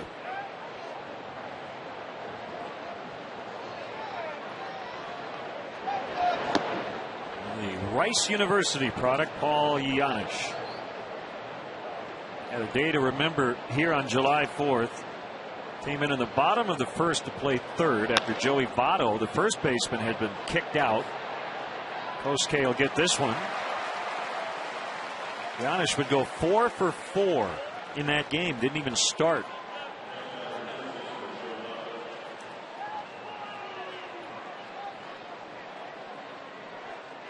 Fans text Camp to B-Hawks. That's 242-957 to join Blackhawks Mobile and be entered to win a VIP Training Camp Festival experience on September 18th. That's Camp to 242-957 for 2 free tickets, VIP seating during the Blackhawks scrimmages, and a player meet and greet. We made news yesterday during the bottom of the 7th, and Chris Chelios mentioned retiring as a player. Work in the Detroit Red Wings front office. I saw that story all over the wires on the internet. They gave us credit. That's right. Not me specifically, but you asked him the question. This is the nerve center. Everything emanates from this booth. You can ask actor and director Ron Howard if he's going to retire and work for the Detroit Red Wings. Doubting that's the case. It's Blake DeWitt. Throws out Joey Votto. And Randy Wells settling in nicely. 7 straight. Retired in a 7-pitch, top of the 6th.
Iowa Cubs as they beat Tacoma 11-6. They have a 3.5 game division lead.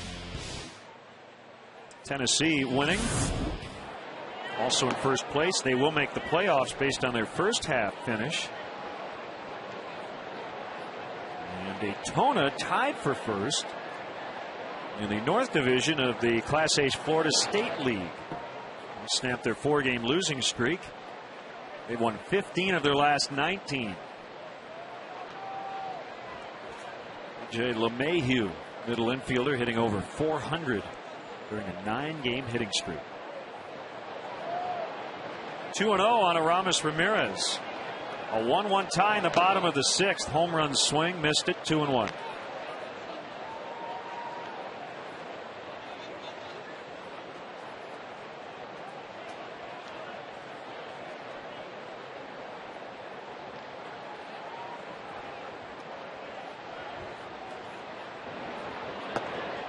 2-2.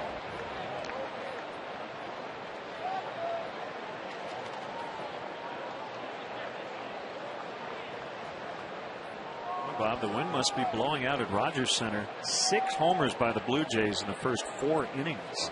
Aaron Hill with 2 of them. Votto can't get it. That's a base hit.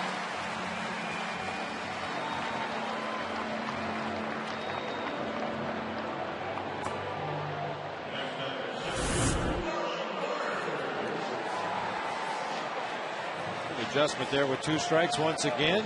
Lets that ball get deep into the hitting zone. Doesn't commit. Doesn't jump out front. And lines one cleanly through the right side for a leadoff hit.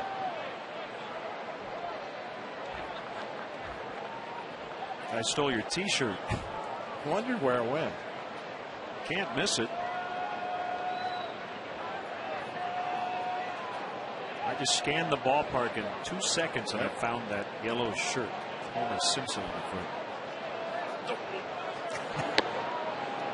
Down Main Street, strike 1 on Marlon Byrd.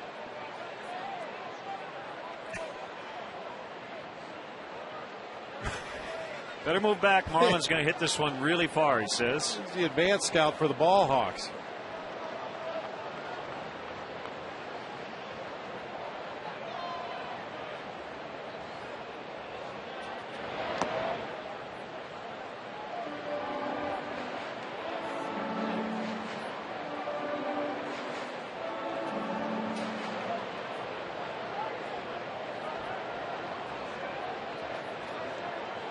Each team with a run in the 3rd inning. Hernandez with an RBI single and Derek Lee with a sacrifice fly.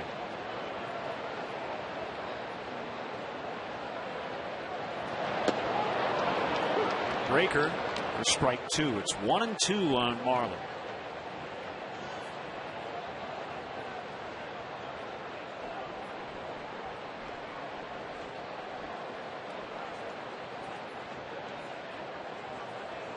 Rookies tomorrow, left-hander Travis Wood will make his 8th major league start. Right-hander Thomas Diamond just his 2nd for the Cubs.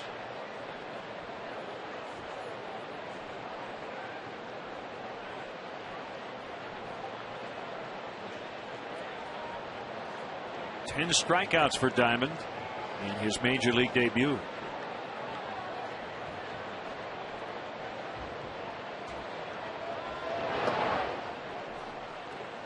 And it probably seems like an eternity to Thomas Diamond since that first start. Had a measure of success his first time out in his major league debut. Can't wait to get out there and do it again.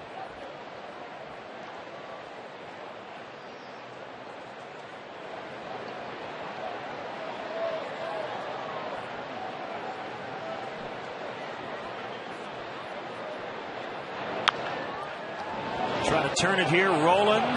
Phillips, that'll be it.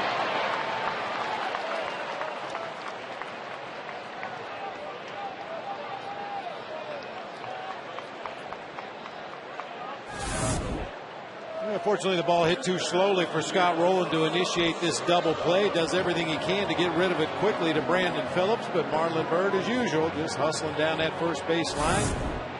Legs it out for a fielder's choice.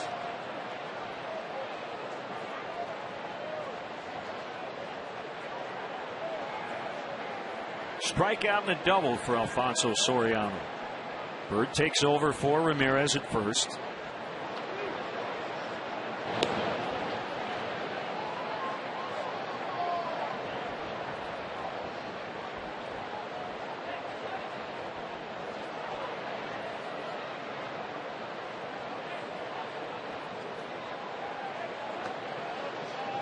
Volquez ready.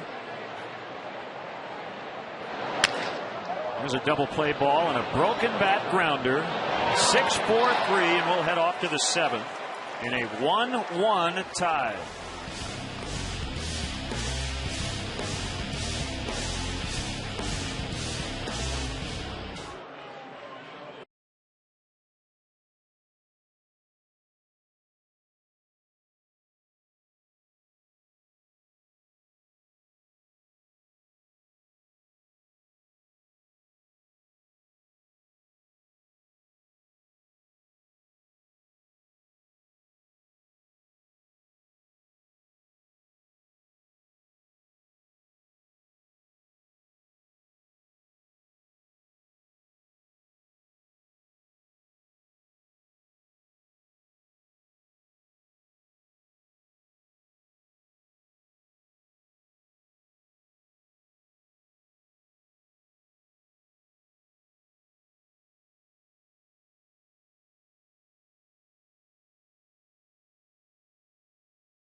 official monthly magazine of the Chicago Cubs. Vineline offers exclusive insider coverage and photography all year long.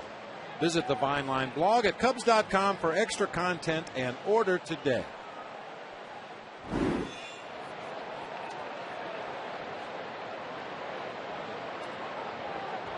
We're in the 7th inning. Wells and Volquez. The opponent today with the wind blowing out. Randy's spot in the lineup due up third in the bottom of the 7th. However, this is just his 66th pitch of the afternoon as Soriano will make the catch. 1 out.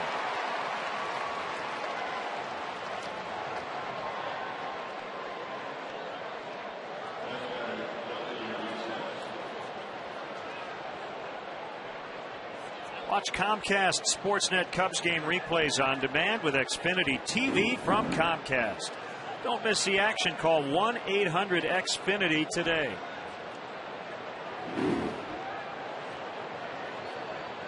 Bird's eye view of Wrigley Field. Again, director, producer, actor Ron Howard coming up with the 7th inning stretch. Derek Lee knocking it down. Throw to Wells in time. What a play. Nice recovery, Derek Lee. Also good job by Randy Wells to not give up on it. Well, this has been a great example in this ball game today how defensively you have to continue to make the play. Derek Lee could only knock the ground ball down initially, but continued to pursue it, makes the barehanded play and toss on to Randy Wells, who didn't quit on the play, and Cubs get the out on Nixon. There was also a play earlier where Coy Hill bobbled the ball briefly but stayed with it. Paul Janisch had a similar play. Brandon Phillips, stay with the play.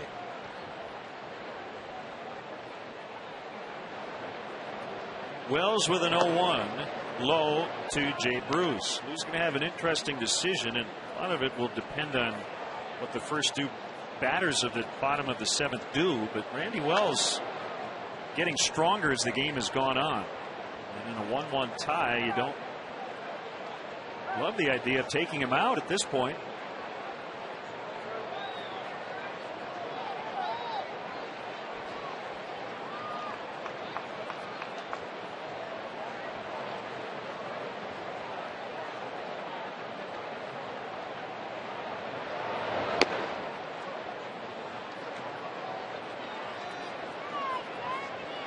I'm not telling you anything you don't know, Len. I'm a National League guy, and this is one of those things that makes me love the National League. It forces managers to make some tough decisions.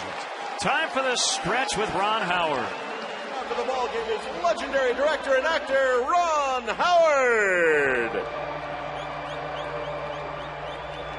Okay, fans, let me hear ya.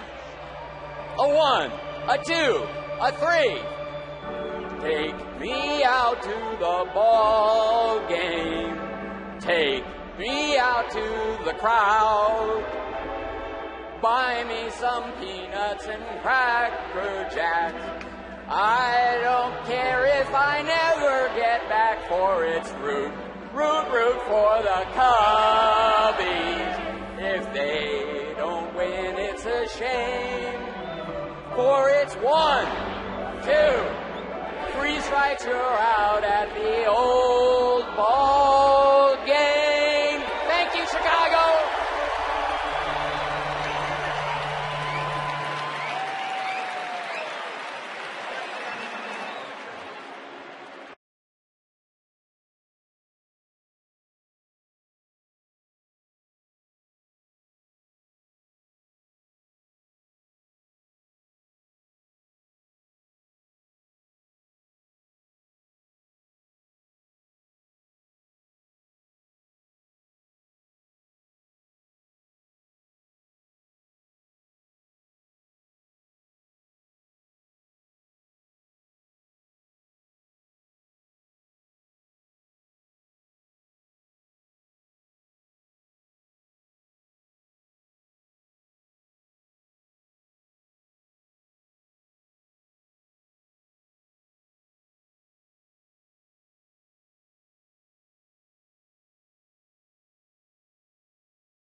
Good ball game here at Wrigley Field. A 1-1 tie in the bottom of the 7th. It is our pleasure to have the great Ron Howard in the booth with us as Blake DeWitt takes a strike.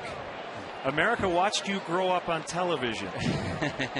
How does that make you feel when you look back on the Andy Griffith Show and Happy Days? Not to be corny about it, but I frankly have a lot of gratitude about it, because things went very well for me, and I was able to establish a career that I've enjoyed, my entire life and continue to. So, it's been a great joy, and I'm very fortunate in that the people I worked with as a youngster, not only my parents, who were terrific with it, but Andy, and honestly the whole company at the Andy Griffith Show set a tremendous example. Another thing that sounds kind of corny, but in my life happens to be true. Very well adjusted, which is not always the case for young actors. That has to do with the parents. My dad wasn't going to have it any other way, and God bless him for it. And now you enjoy being behind the camera more so than in front of it. Despite the fact that I came out and what we got? Looks like Jay Bruce with a beat on it.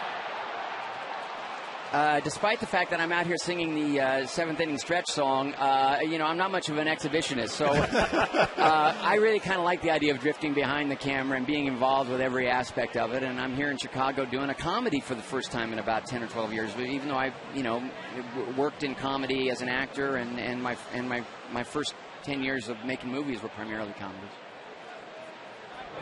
Action up in the Reds pen. That's Bill Bray, the left-hander. And Logan Ondrusek is the righty as Coy Hill takes it a little bit outside. Well, Ron, you were so busy as a youngster, obviously, doing your thing on television. Did you have a chance to play Little League Baseball or do some things that other kids had got to do? I did. I split my time between the show, and I'd have a teacher on the set and that kind of thing. And also living in Burbank, California, in a real sort of working class area. And so the sports became really important to me also as a kind of an equalizer, so I could fit in. And so I was never any kind of natural athlete, but I loved to play, and I later coached, played Little League, played junior high, and I, in fact, had I not made it in the business and continued to evolve, I would have tried to become a coach. I loved coaching baseball and basketball. So Opie was a lot faster than you portrayed, right? Oh. He lost the race, right? That's foot race? That's so true. But there's also an episode which is about Andy umpiring and calling Opie out at home on an inside the park home run. Yeah. And my dad wrote that story, and it was inspired by my own birthday party where my own dad called me out. And you know what? He had to call wrong. I'll tell you right now, today, every Christmas we get together, and I have to remind him how badly he blew that call. Randy Wells is going to take the at-bat, as looks like the Reds may be going to bide some time here for the bullpen. Volquez kind of getting to near his limit, just his 5th start since coming back from Tommy John surgery. Now you have a grandchild, correct? I do. My daughter Bryce and her husband Seth, have a 3.5-year-old son. Great. He got to visit us here in Chicago a little bit, although we didn't get him out to Wrigley. But he's already showing signs of liking sports, and so that's a lot of fun. Hey, by the way, I'd be remiss if I didn't mention Tom Bosley, who played my dad on Happy Days. He's Absolutely. A huge, lifelong Cubs fan, and as I was coming to the ballpark today, I hope he sees a clip or it makes it out over the wire or something, or he's watching the game, because he would get a kick out of me singing the 7th inning stretch. And summer in Chicago, where would you rather be to shoot a movie, right? 20 years ago, I did a film, Backdraft, here. Had a great experience in Chicago, and now coming off of The Dilemma, this one I'm 2 for 2. It's been great. Votto will get the out at second. A risky play, but he gets Coy Hill. So no sacrifice for Wells. It'll be a fielder's choice. An off-balance throw, but he got it to Giannis in time.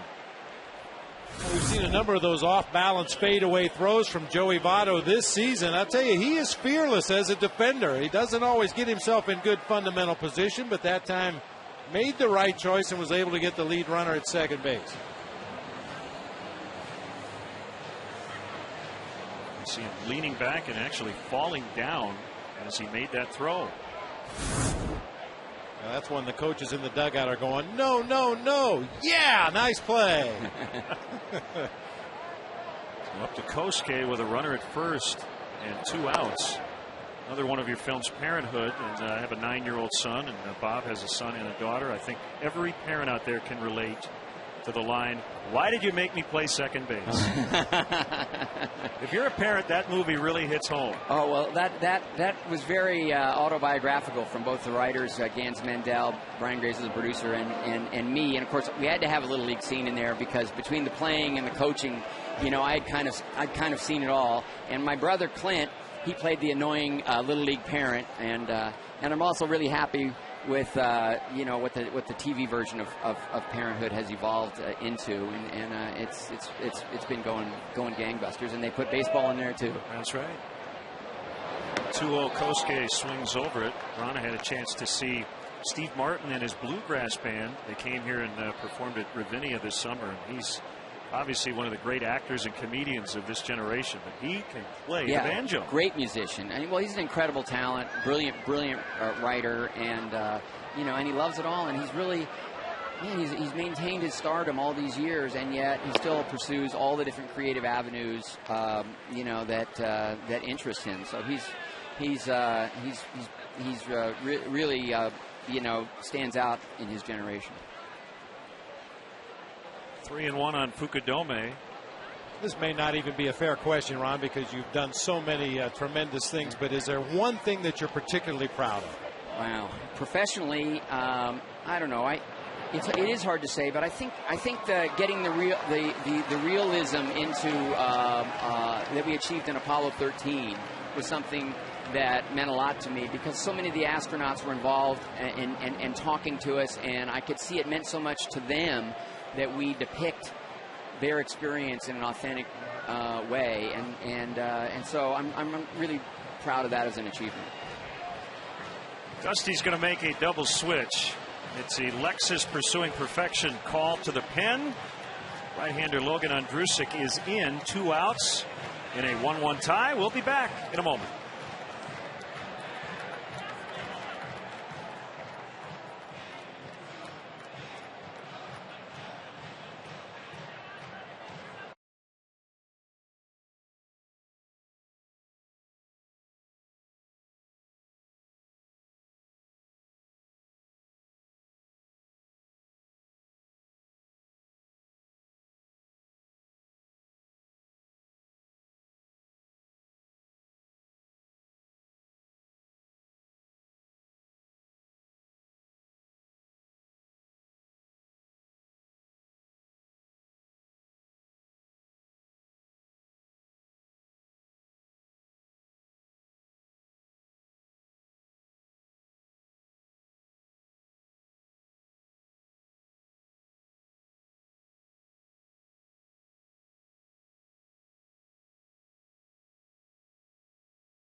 Final out at the top of the 7th. And here's tall right-hander Logan Ondrusek trying to maintain a 1-1 tie. We're here with director, producer, actor Ron Howard. How has the internet affected your life? I've seen you do some fun stuff about getting out and voting and the like. I really love the internet, and like anything, it's a double-edged sword, and it can also be a huge time suck. But but just just that information revolution is exciting, and the fact that you can get things, film lovers can get things out there, make films, and get them out to a lot of people quickly is it's exciting, and it's not changing. So it's society's job to kind of keep up with it and help define it. Boy, you're right. Whether we like it or not, That's the way of the world. And I tell you, you know, as a baseball fan, it's fantastic because I make a lot of films all over the world, and I often, you know, I'd sort of lose track of what was going on, or everything's a day late, and you know, just that instant access, just as a fan, I love it. You know, MLB.com, it's fantastic. We have a lot of Cub fans everywhere who catch us on the internet when they can't find a television. Set the scene for you. 2 on. The go-ahead run is at second base, and it's actually the pitcher, Randy Wells, who bunted into a fielder's choice. Kosuke Fukudome at first, as the Cubs try to get the lead for the first time. Not going to happen, however, as Giannis will flip. Phillips covering. Ron Howard, such a pleasure to meet you. Yeah, Joy, thanks. Opie's a grandfather. Can't believe it. There you go. Life goes on. Thank you, sir. Take care. Thanks, Ron. Pleasure. Really enjoyed it.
Your chance to win batting practice on Wrigley Field. Polish off 60 wings in 60 minutes.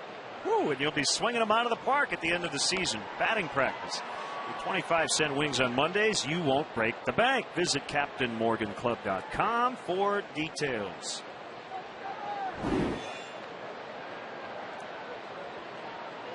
Well, that was neat. American icon, Ron Howard. Man. What a nice man. I can't look at him as a grown man and not see Opie, you know? I'm sure there's a part of him that gets a little tired of the references and people quoting lines from Andy of Mayberry, but what a tremendous gentleman. And a big sports fan as well. 1-1, we're in the 8th. Randy Wells continues on. Edinson Volquez got it done. 6 2/3, 6 hits, and only 1 run. Drew Stubbs, that's deep, and it's going to get out. Remember, again, a 3-homer game here earlier this season, and a huge home run to give the Reds a 2-1 advantage late.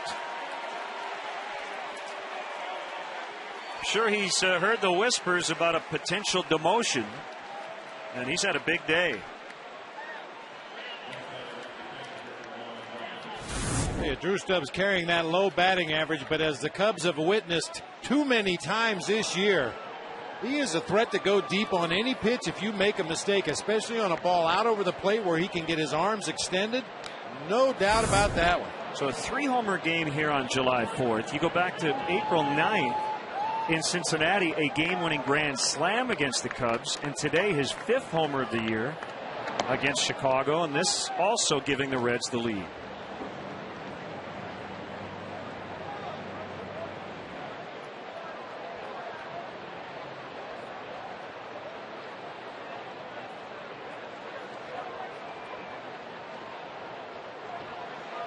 One strike on Ramon Hernandez.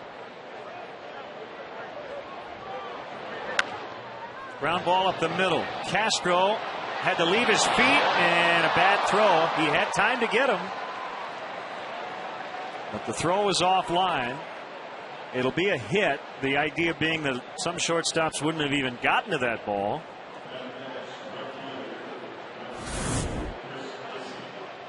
Hard to criticize him here, Bob, for hurrying, but he did have a little more time than he thought. Yeah, I mean, he knew the catcher, Ramon Hernandez, was the runner, which is why he came up throwing, but you could see his reaction right away.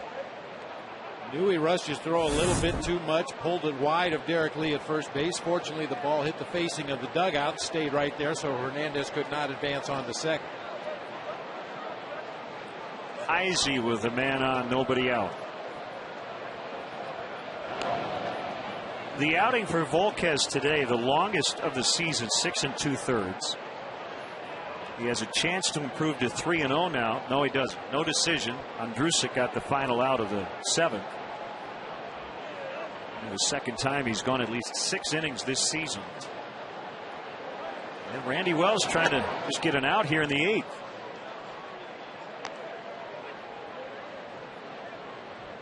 Berg the righty, Marshall the lefty.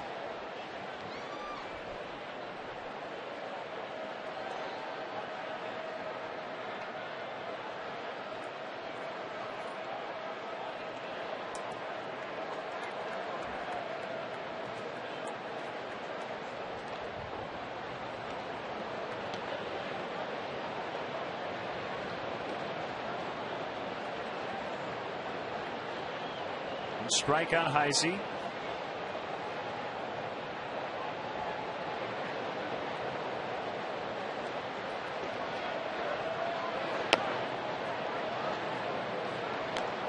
Now 1-1. That's where you'd really like to see that Randy Wells sinker ball, something down in his zone, try to get a ground ball at one of his defenders. Done a pretty nice job today of staying out of the middle of the plate. Even the home run to Drew Stubbs was a pitch that was on the outer part of the plate. Just a real good piece of hitting by Drew Stubbs.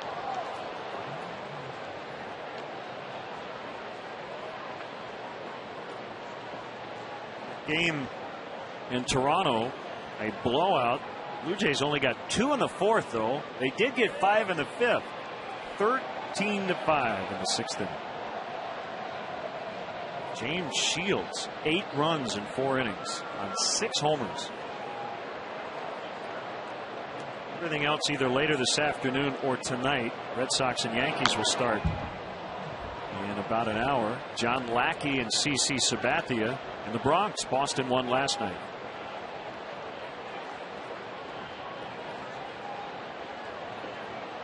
Red Sox aren't out of it yet. Only 5 back of New York. 4.5 behind Tampa Bay, and again the Rays are losing.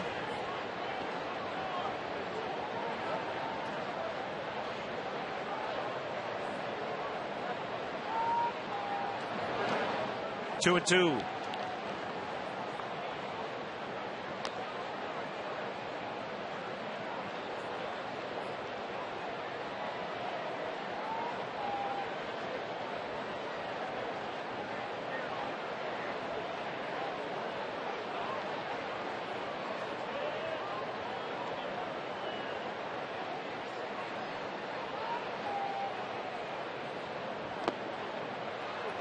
Run it full, 3 and 2. But a grind here for Wells to start this 8th inning.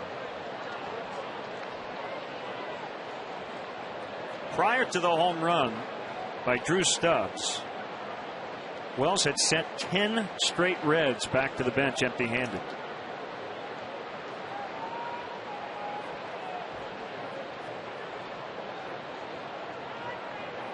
I have to believe that Hernandez is going to be on the move down there at first base. Reds taking a 1-run lead here in this inning, and Dusty in his time here in Chicago liked to start the runners on 3-1 and 3-2 counts. Heisey's a pretty good contact hitter. I think he's going to be going. Nope. Ball 4.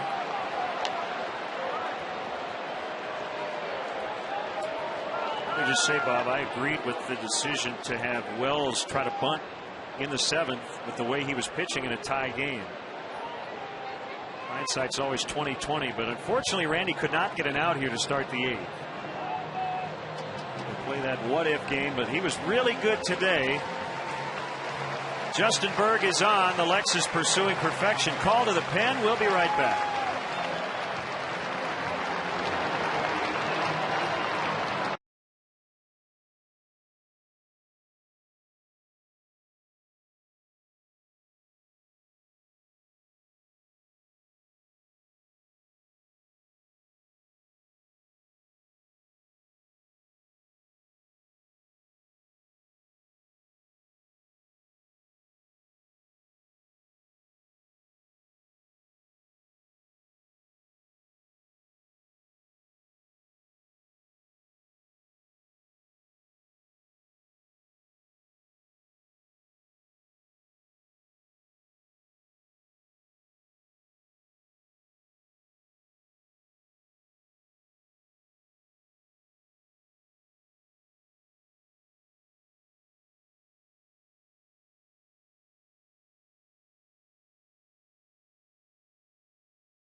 Justin Berg appearing for the second straight day. Inning, a hit, no runs as he worked the ninth yesterday. Facing a first and second, nobody out situation with the top of the Reds batting order in Brandon Phillips at the plate. Phillips has put down 6 sacrifice bunts this year, which is an unusually high number for a guy that not only bats leadoff, but many times will hit third in this Reds lineup. Swinging away. Ooh, that hurt.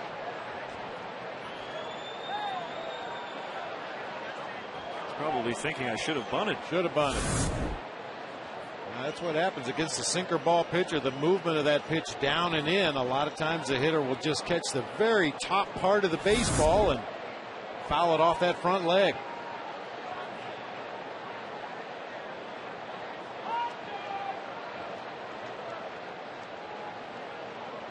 That is Julian Casablancas, the lead singer of the Strokes, wearing his Michael Jordan jersey after a blistering performance with his band last night. Breakfast of Champions. I don't know who the kid next to him is, but he's got Justin Bieber's hair.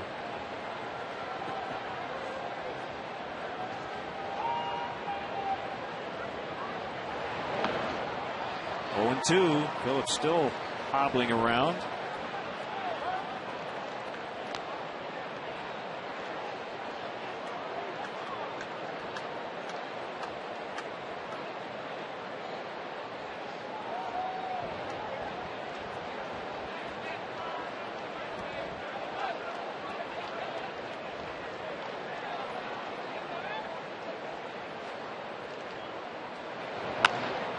Double play ball.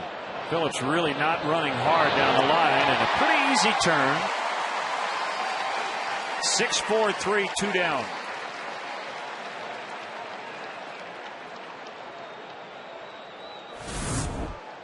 Now, fortunate to catch Brandon Phillips at a time when he's not really running hard down that line. That foot is still barking for him. That was going to be a tough double play turn under normal circumstances, but because Phillips was slow to get out of the box and jog down that first baseline, the Cubs were able to turn it easily. Still an important run at third base. Arroyo stands there, and Paul Janisch will hit with 2 down. Inside. No action in the Reds pen, so it'll be on Drusick to begin the bottom of the 8th. He is their pitcher of record. They're getting the final out of the 7th. Base hit, Arroyo in, 3-1.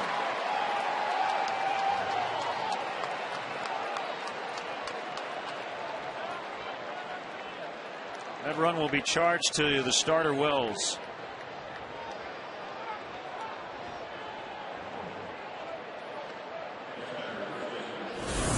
Paul Janisch, a .444 hitter with runners in scoring position and 2 outs this season, and he comes through once again for Dusty Baker and the Reds. From our Coors Light RoboCam, a little roller through the left side, plates Bronson Arroyo. Sean Marshall will face Joey Votto when we come back. The Lexus pursuing perfection. Call to the pen, 3-1 Cincy.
Can't make on StubHub, the official fan-to-fan ticket marketplace of the Chicago Cubs. You'll find great seats and great service on StubHub all season. So go to StubHub.com and choose your seats today as 6'7" lefty Sean Marshall is in to face Votto, who was 0 for 3.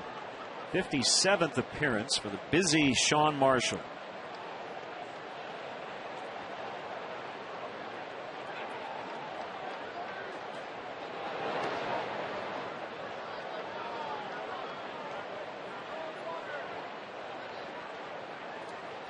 Look at the National League leaderboard offensively, and you see Joey Votto's name all over it, leading in batting average going into action today, even though he is 0 for 3. Leads in on base percentage, slugging, road batting average, average against righties, second in night average. He's on the home run, RBI, multi-hit game, hit leaderboard, runs, and everywhere. There's MVP written all over it. Yeah, players have a term, a guy fills up the box score. You can say that about Joey Votto just about every day, whether it's scoring runs, driving in runs, getting base hits.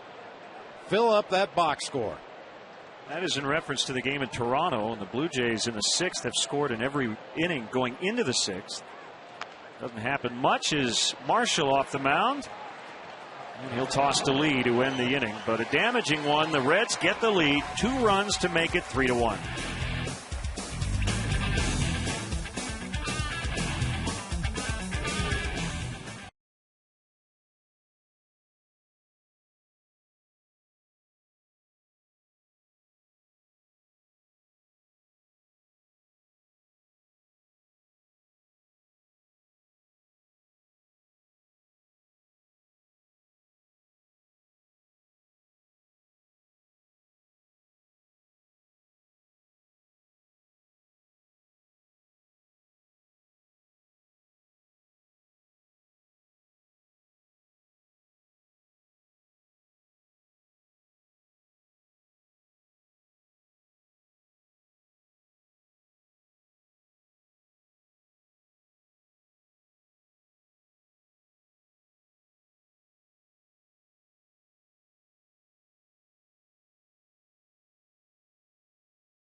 They lead late here in game 2, 3-1. Ryan Hannigan in to catch after Bronson Arroyo pinch ran for Ramon Hernandez and scored the insurance run. 6'8" righty Logan Ondrusek low and outside to Derek Lee. Part of the order 3-4-5 for the Cubs.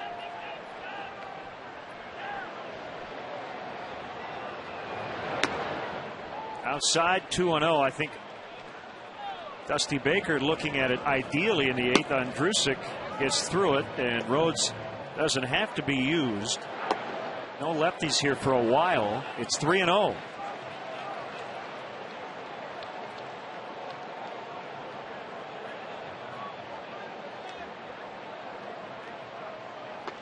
Way inside, a leadoff walk.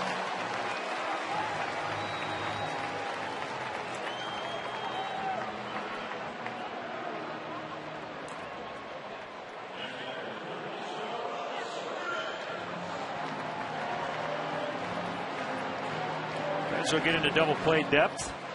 They've turned 1 on the ground, 2 overall today. And with that leadoff walk, I do believe the Reds are going to get a right-hander up along with Arthur Rhodes. Probably Nick Massett, I would guess, down in that Reds bullpen.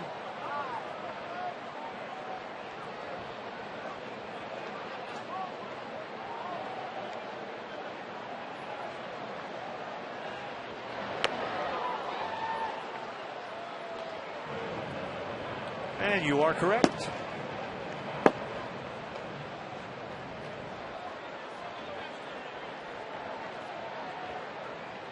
The wind blowing out probably harder than it has been all day.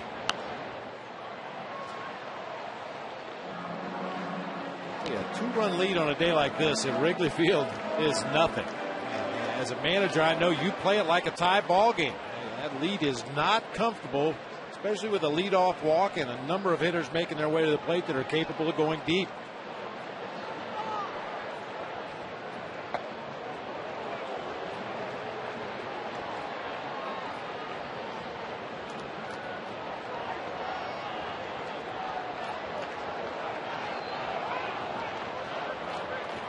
Ball got out of the Reds' pen, so time called.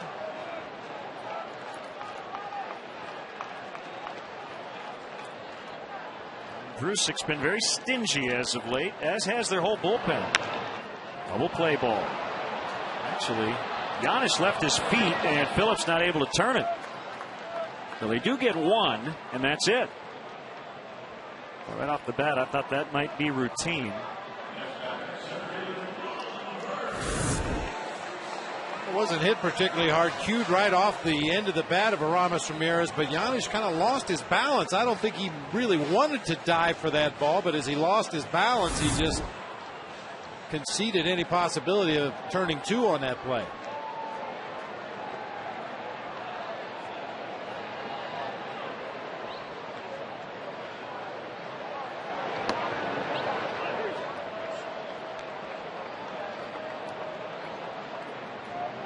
Still in double play depth. Runner at first. 1 out in the 8th.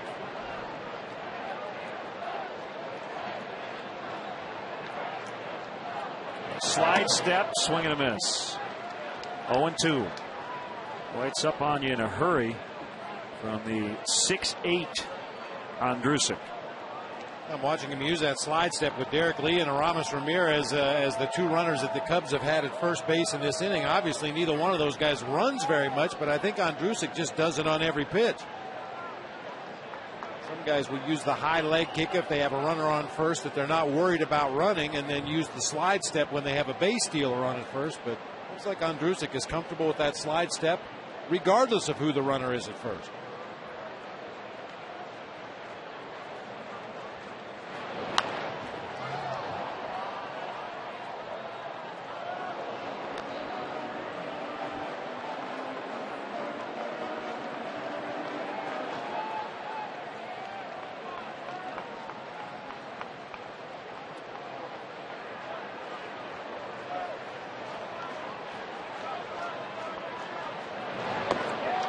Bird waves at strike 3. We're out number 2, and it'll bring up Soriano. Good breaking ball from Andrusic to get Marlon Byrd. Tight slider. Look at that downward movement. Marlon just trying to protect the plate there and stay alive. Swings right over the top.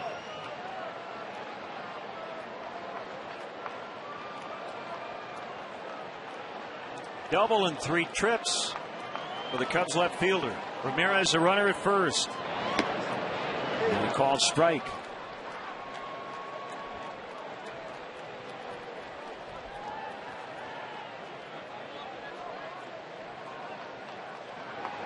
Major struggle for the Cubs against their own division this season. They're 20 and 33 against the Central. A pop-up, shallow left.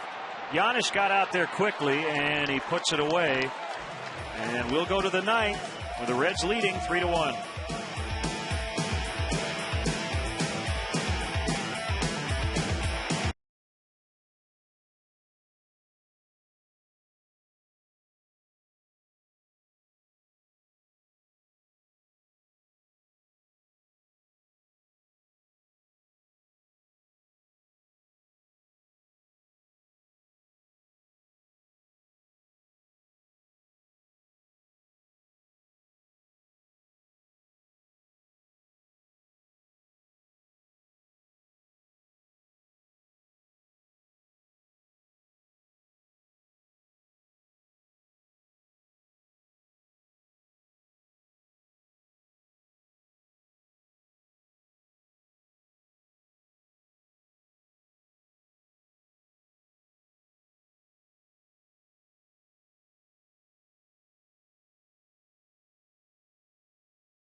Live, submit your questions on csnchicago.com and you can get an answer live on air. Don't miss Sylvania Cubs postgame live immediately following the game right here on Comcast Sportsnet, fans' best friend. And if you watch on demand, you can get it live on tape. As many times as you want. That's right. Here's the closer, and again, the Cubs trailing 3-1. Cubs want to give Marmol the ball with a lead. They just haven't been able to enough.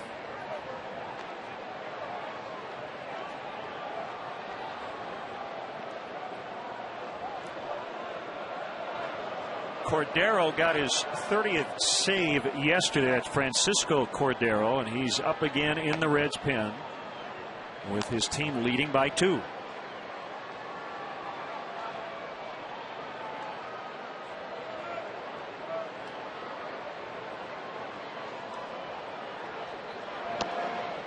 Two and 1 from Marmol to Roland.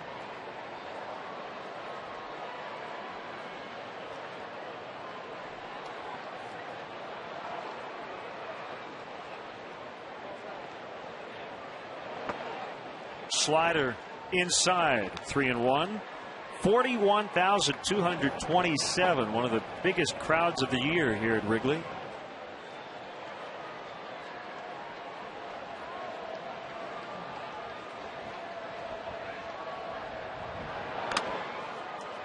Banged off the hockey-style mask of Coy Hill. You see that wind howling.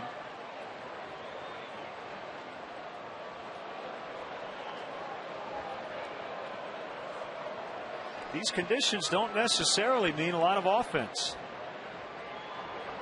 You've seen one home run today. Swing and a miss. Strike 3 on a slider. Looked like Marmol took a little something off of that one. It was at 82. When you catch a wind blowing out of Wrigley Field, many times a hitter will change his approach at the plate. He'll look to lift balls in the air a little bit more. pitchers will focus and concentrate just a little bit harder because they know that wind is blowing out and any mistake might end up out on the street.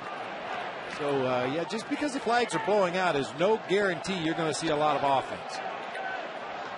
So that slider spinning against Roland didn't have a lot of movement, but I think the lack of speed is what got him. It was almost like a changeup in terms of its effect. Another one at 82, previous pitch at 84, 1-1.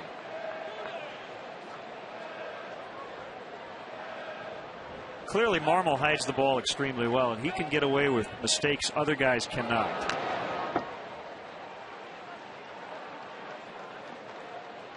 Well, it all starts with somewhat of a herky-jerky delivery. You know, he's kind of bends over and then he stands up again.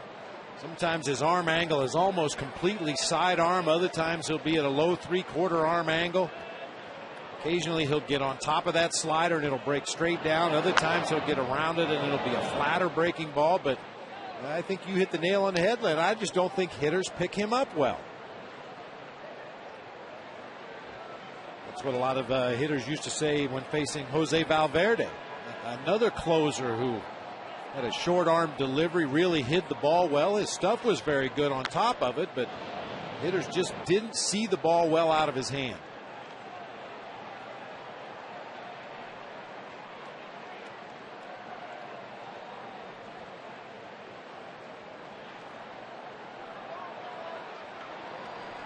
Hicks has been robbed twice of potential hits. He has walked once and a run-saving catch. Back in the second.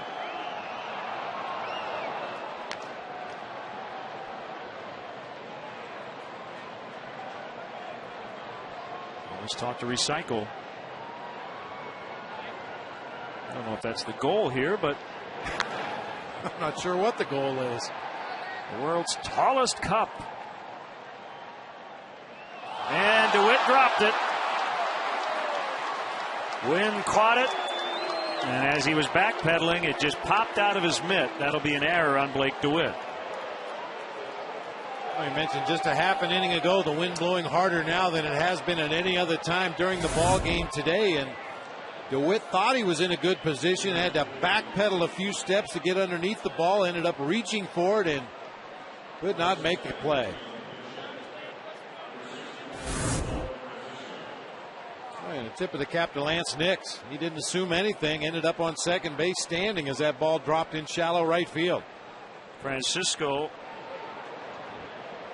will bat in the pitcher's spot. That's on Drusick.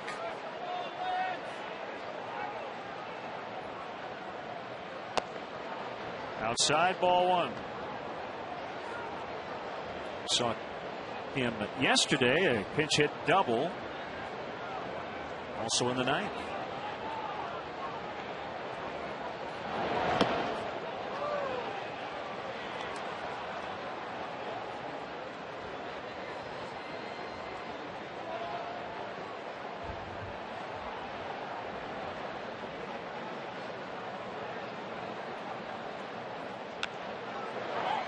Pop up near home plate. Corey Hill one hands it in foul ground.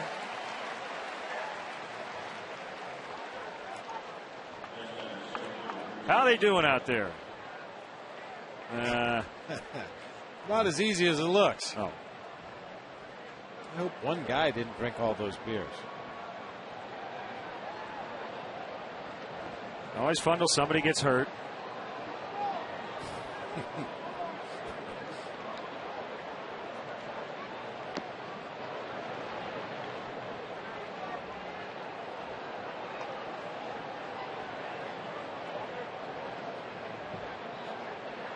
Stubbs gave the Reds the lead with a lead-off home run in the 8th inning.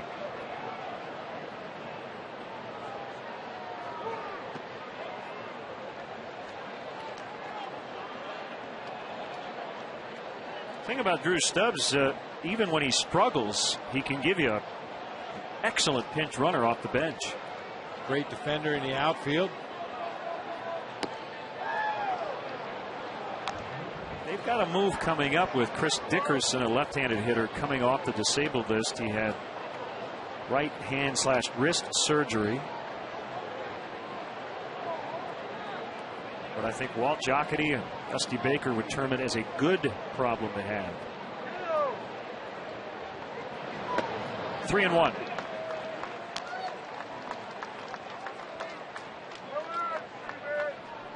There's no question, though, that can be a wake-up call for a young guy whose grasp on his position is tenuous at best, knowing that somebody's returning off the DL in the near future. If you've got anything up your sleeve you haven't shown the ball club at this point, it might be time to break it out.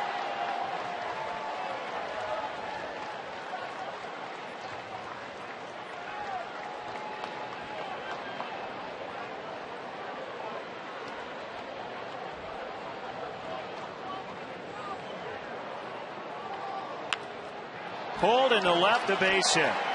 Here comes Nix. He will score an unearned run to make it 4-1.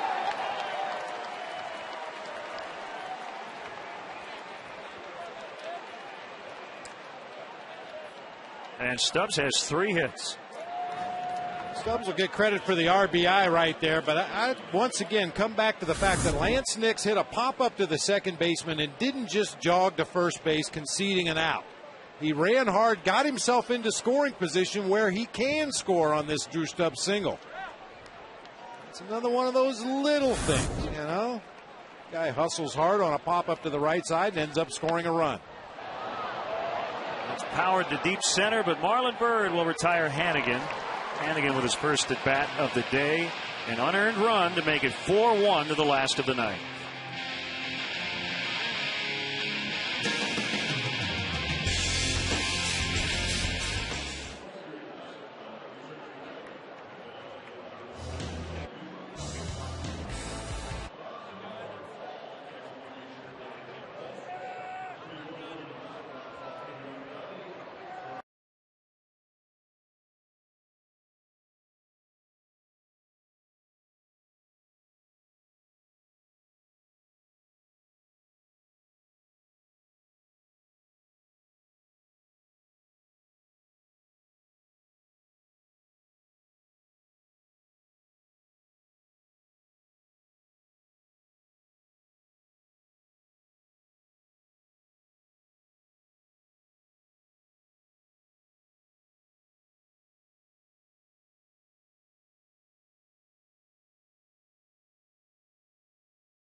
So far to start the month of August, 353 average. Continues to walk a lot and has been one of the Cubs' most consistent offensive performers. He'll be back in the lineup most likely tomorrow afternoon. Former Cub Miguel Cairo comes in to play second for Brandon Phillips. Have to think it was the ball he fouled off his foot, as the Reds are going to be rather cautious with their everyday second baseman. A 4-1 Cincinnati lead, and 1 ball, no strikes on Blake DeWitt. DeWitt, Hill, and a pinch hitter.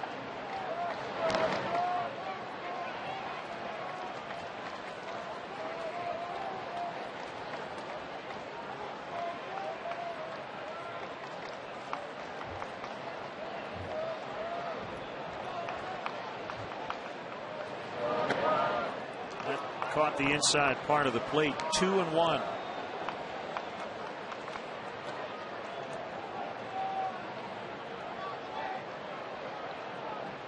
Andrusic would qualify for the win. An inning and a third, a walk, a strikeout, no hits, no runs. The Reds bullpen over the last 14 games coming into today with a 138 earned run average. Ball 4. DeWitt takes the leadoff free pass.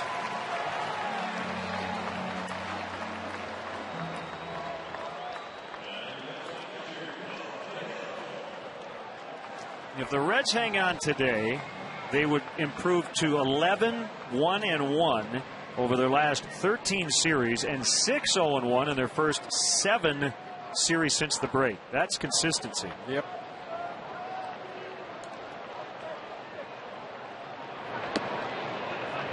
And when you have a little bit of cushion, or when you are having a good season, you can use that mantra. Just win series, win series, win series.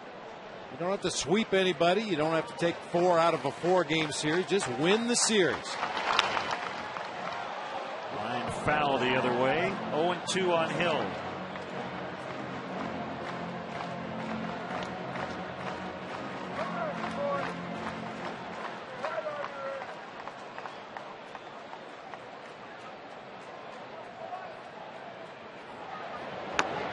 Got him on the inside corner. It was a fastball for strike 3.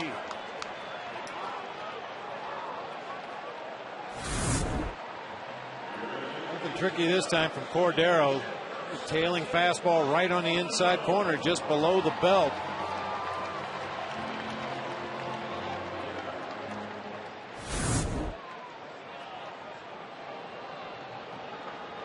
Pinch hitter Mike Fontenot. Strike 1.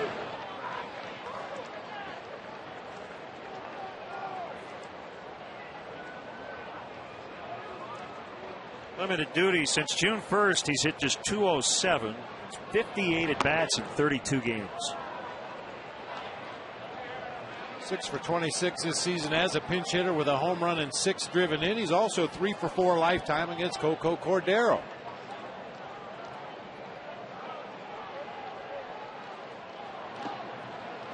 Knocked down by Hannigan. 2-1.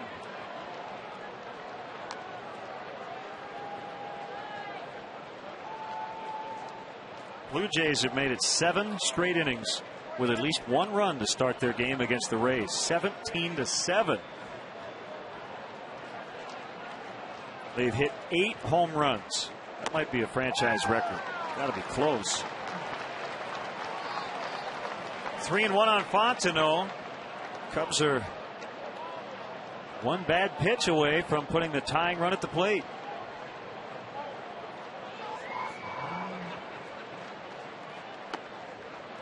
Pitcher strike, 3-2.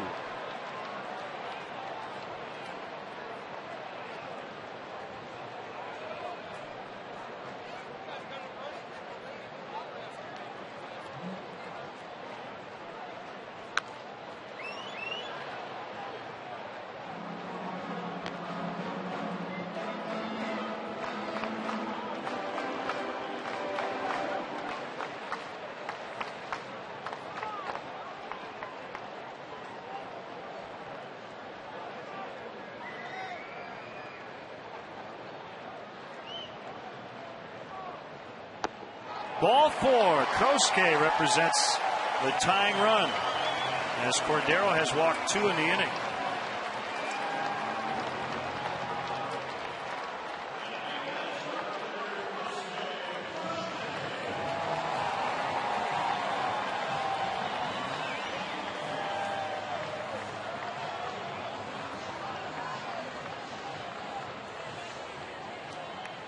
Fukudome with a measure of success against Cordero. 2 for 4 lifetime with a base on balls also. Ball 1. Ryan Price is going to get Nick Massett up and head out to the mound. It's the 2nd straight day the Reds have had somebody up in case Cordero couldn't get it done.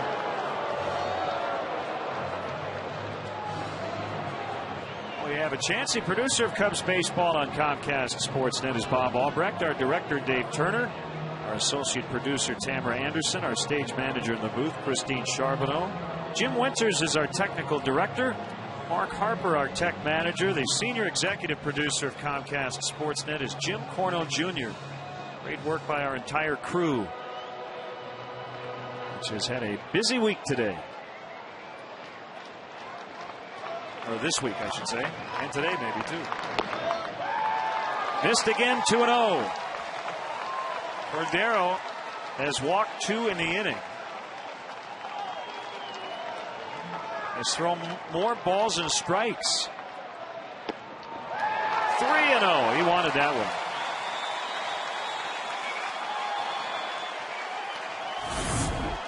When you're all over the place, you're walking guys, you're not going to get the benefit of the doubt on a borderline call. That pitch appeared to be on the inside corner. Hannigan, however, was set up on the outside corner. They are loaded up.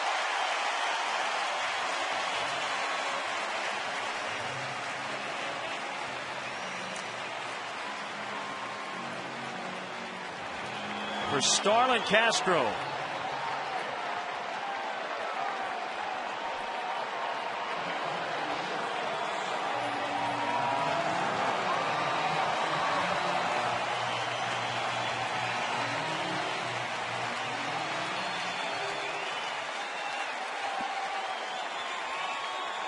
Double play depth all around. Here's the pitch. Called strike.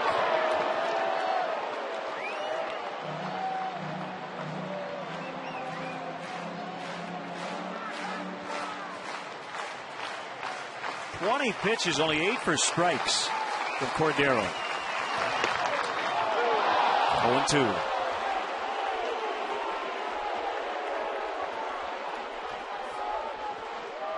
Tying run is at first base.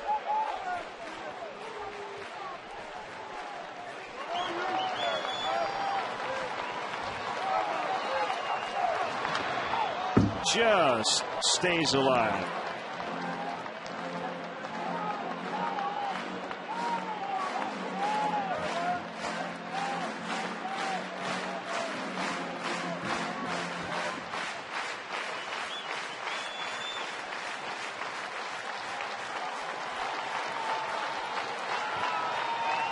Kick, the 0-2, fouled off. We'll do it again. 3 on, 1 out, and the Reds leading 4-1.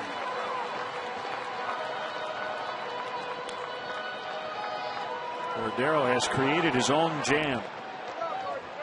It looks like he's made a nice adjustment, though. His last 3 pitches have been right down there at the bottom of the kneecaps over the plate.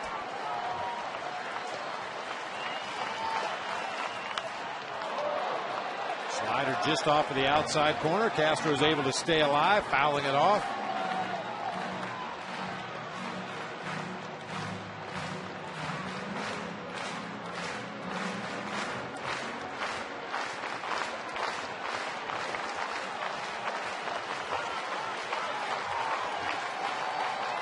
Another 0-2, and he got hit. A painful way to pick up an RBI. It's 4-2, and Dusty Baker's coming out. Mark O'Neill going to check on Castro.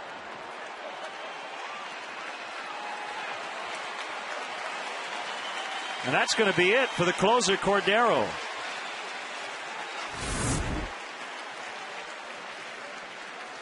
Just an overthrown fastball with Starlin Castro up there high on the shoulder.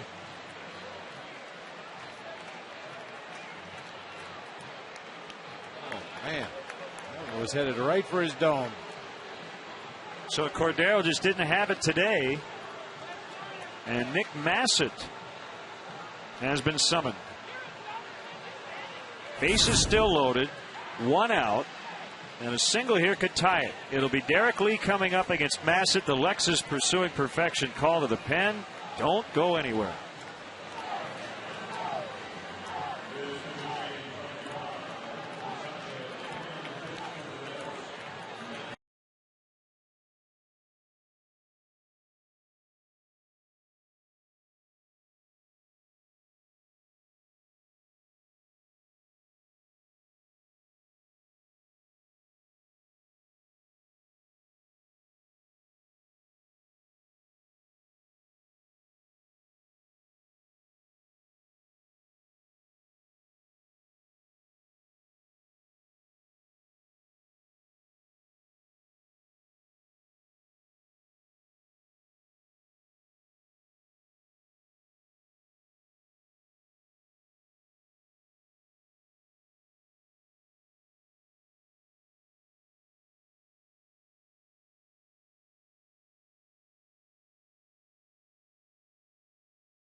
third career save, his second this season. Bases loaded. 2-run game. Here's a pitch to lead. Ball one.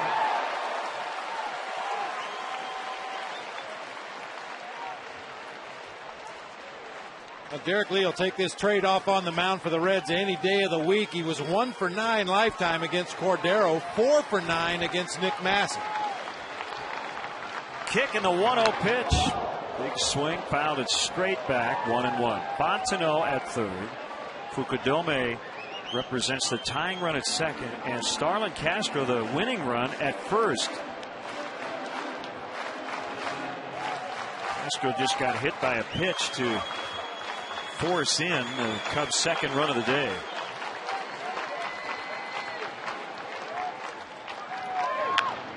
Ground ball, foul.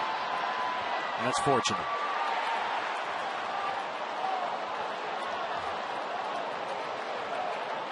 One, two now.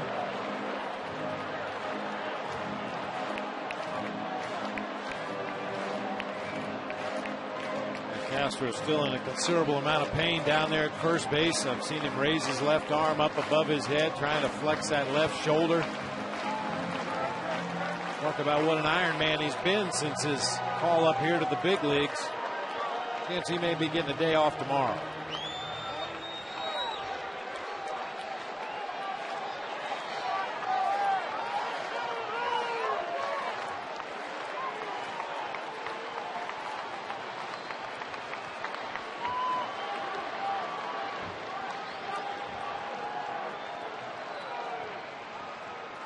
Here's a pitch. Swing and a miss. Strike three.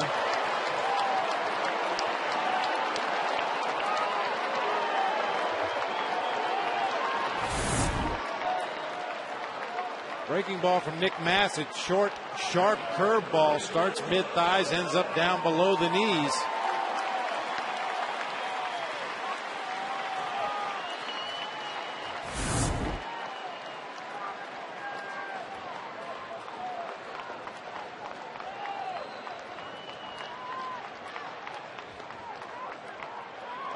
It's up to Aramis Ramirez.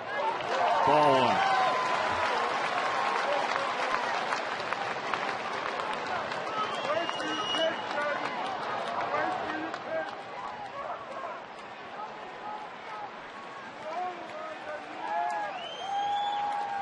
Dusty has not sat around and waited with his closer struggling. He had another guy up in the ninth just in case yesterday as Cordero walked two. And same thing again today, and eventually Dusty just took him out. Not every manager would do that. This Reds team in a pennant race. And when you're in a pennant race, all the egos go on the back burner. Whatever you have to do to win a ball game that particular day, it doesn't matter who the guy on the mound is at the end of the ball game. You're going to do what you think you have to do to win a game, not to build a guy's confidence.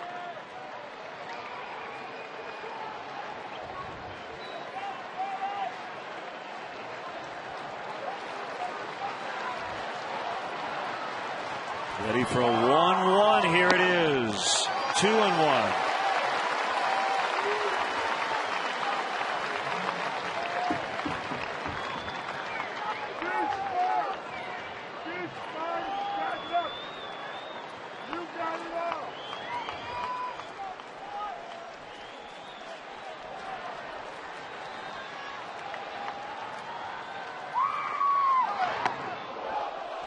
Almost hit him.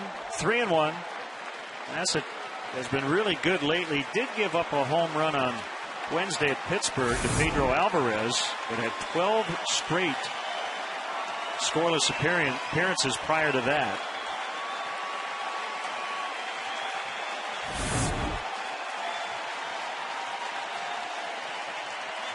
Big 3-1 coming up. Here it is. Ball four. 4-3 now. A bases loaded walk to Aramis.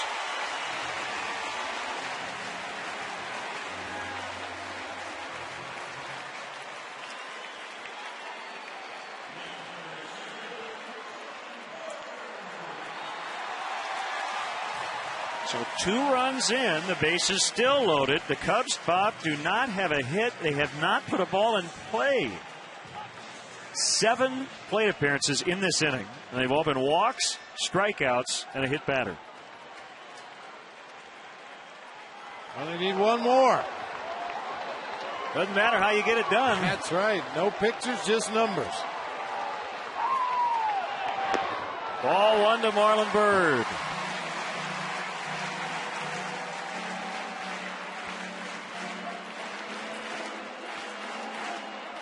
Cubs have been stuck on 6 hits since the 6th inning.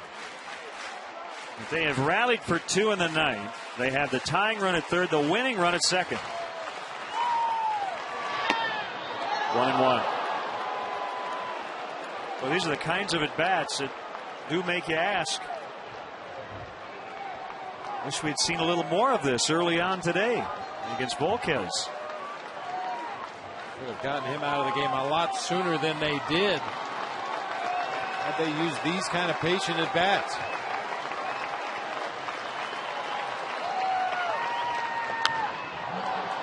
One and 2 down to their final strike. In anticipation of this base hit to the outfield here, Drew Stubbs with a strong, accurate arm in center field. Same thing for Jay Bruce in right. Lance Nick's a little bit more of a wild card. The left-handed thrower from left field. His throws would figure to tail back to the infield side of home. Now let's just get that ball into the outfield.